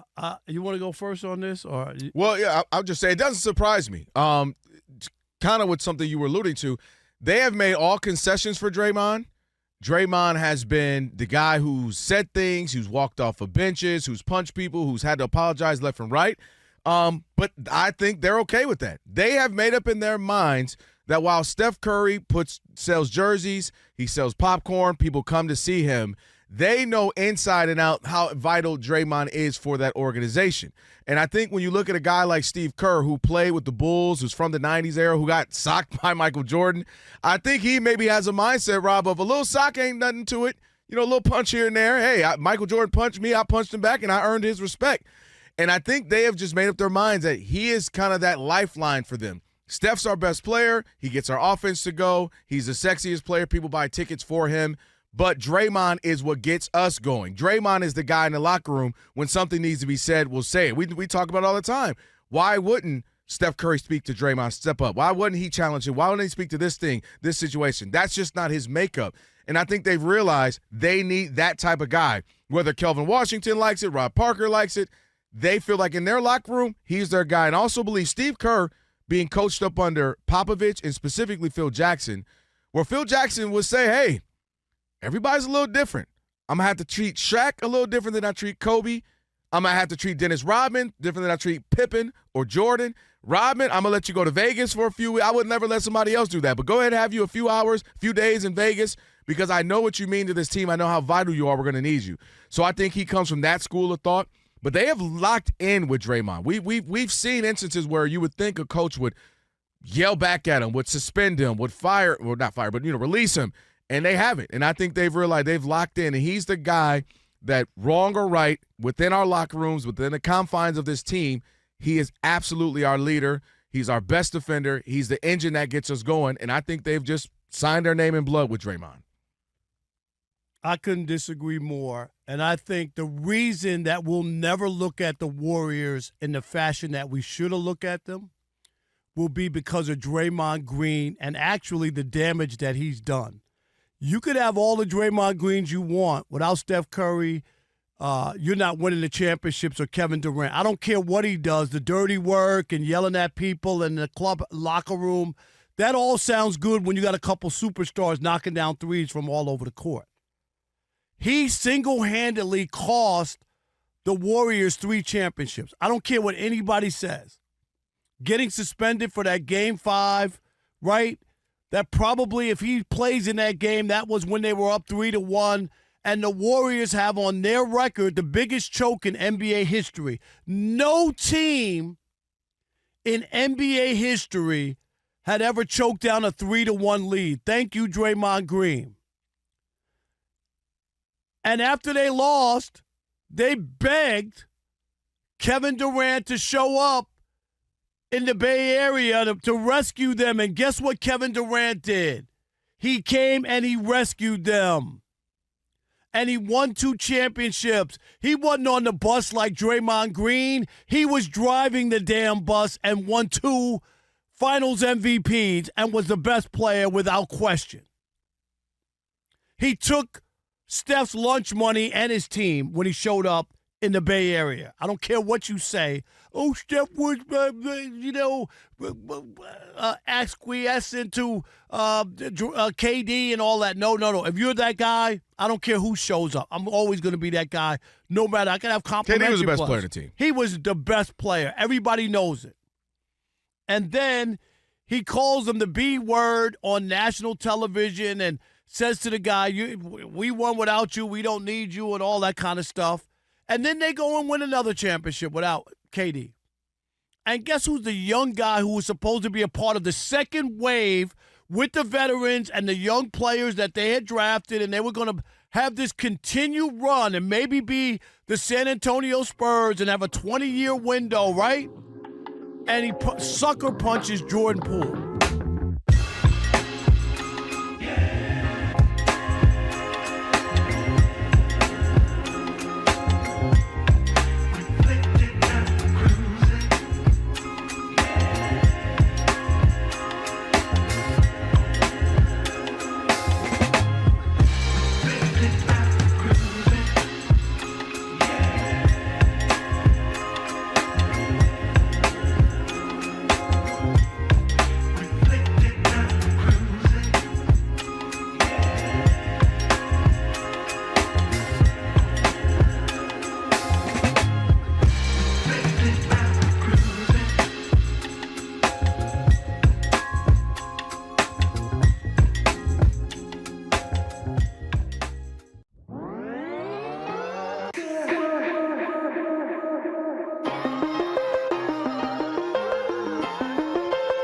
He said, "This is you talking to your cheesecake." So,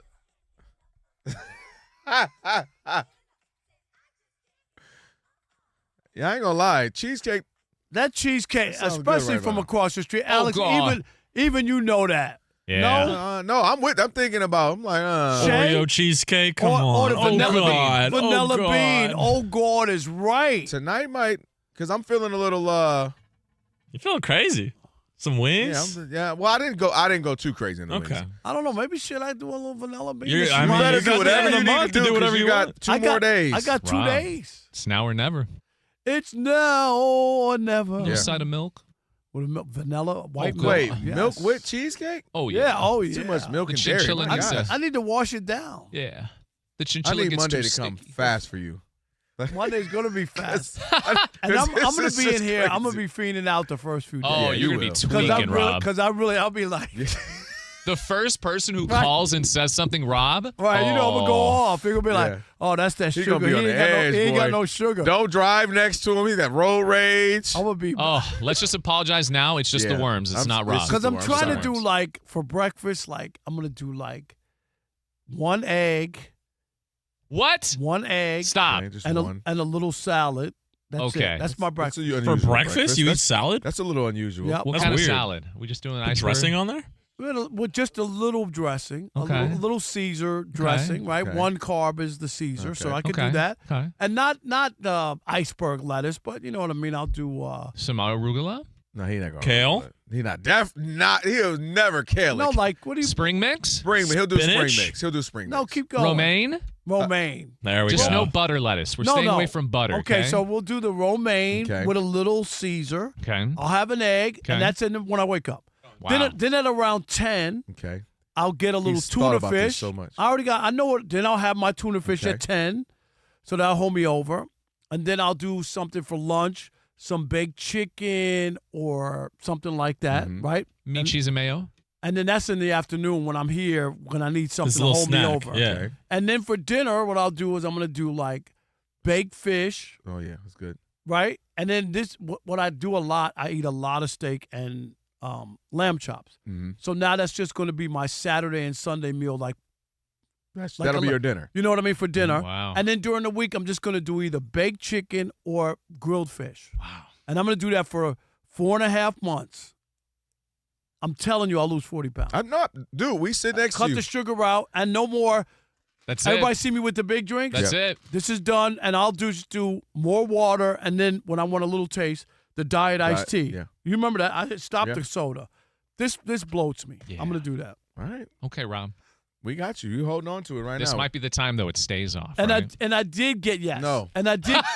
And no, I don't know about that. And yeah, I let's did not get get carried away. Alex, after all that, you went that far. You took it too far. I did We're already there. I did get a text from one of my friends on Instagram, Okay. and she says, "No way, no how, Rob. Don't do the online dating." That's what she said. Why? Wow. Why? It's Yeah. interesting. I was just saying. Oh, it's because she wants to put her head in the What? mix, huh? That's I'm why. just saying. Yeah, she's like, let me She's trying to make get sure back I to secure this Kinko's. spot. Oh, You might it's find you a nice little. Yeah. You might swipe right a Yeah, few is- times. is that all she You don't said, need to be Rob? swiping a That's it. few. She All from the right. Kinko Send you a days? little Is this address. Kinko? Kinko's? No. This is not Kinko's? No. All right. You guys are crazy. No, We're not crazy, Yeah, we're Rob. crazy. All right. You're crazy. Hey, real quick, Yeah. you got the numbers that they're saying for baseball. No, we'll save it. Oh, we'll save that for we'll next save it week. for We'll next do week. that. We'll save it for next week at Yeah. this point. Everybody, weekend plans?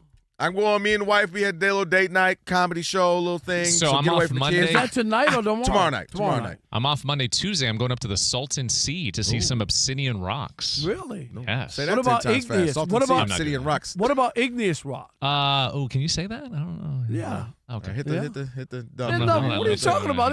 Racist. Igneous rock? What is what? That's got to be I was racist. close to that country you referred to. I don't know. I'm getting a little, Something nervous. Caragua? No, Yeah. no, no. What was it, Rob? No, I don't Don't remember. say that. No, don't say it. We Shay, love thank keep you, this a plug. Sagar. Thank you. Thankful And I got the happy dump button. 40th birthday to Elijah. I thought we said we I weren't thought we're saying not the number. saying You the one said it. Whoa. The Jason Smith Show with Mike Harmon is coming up next. I never miss your radio show. I never hear it, so I never miss it. Did you hear that?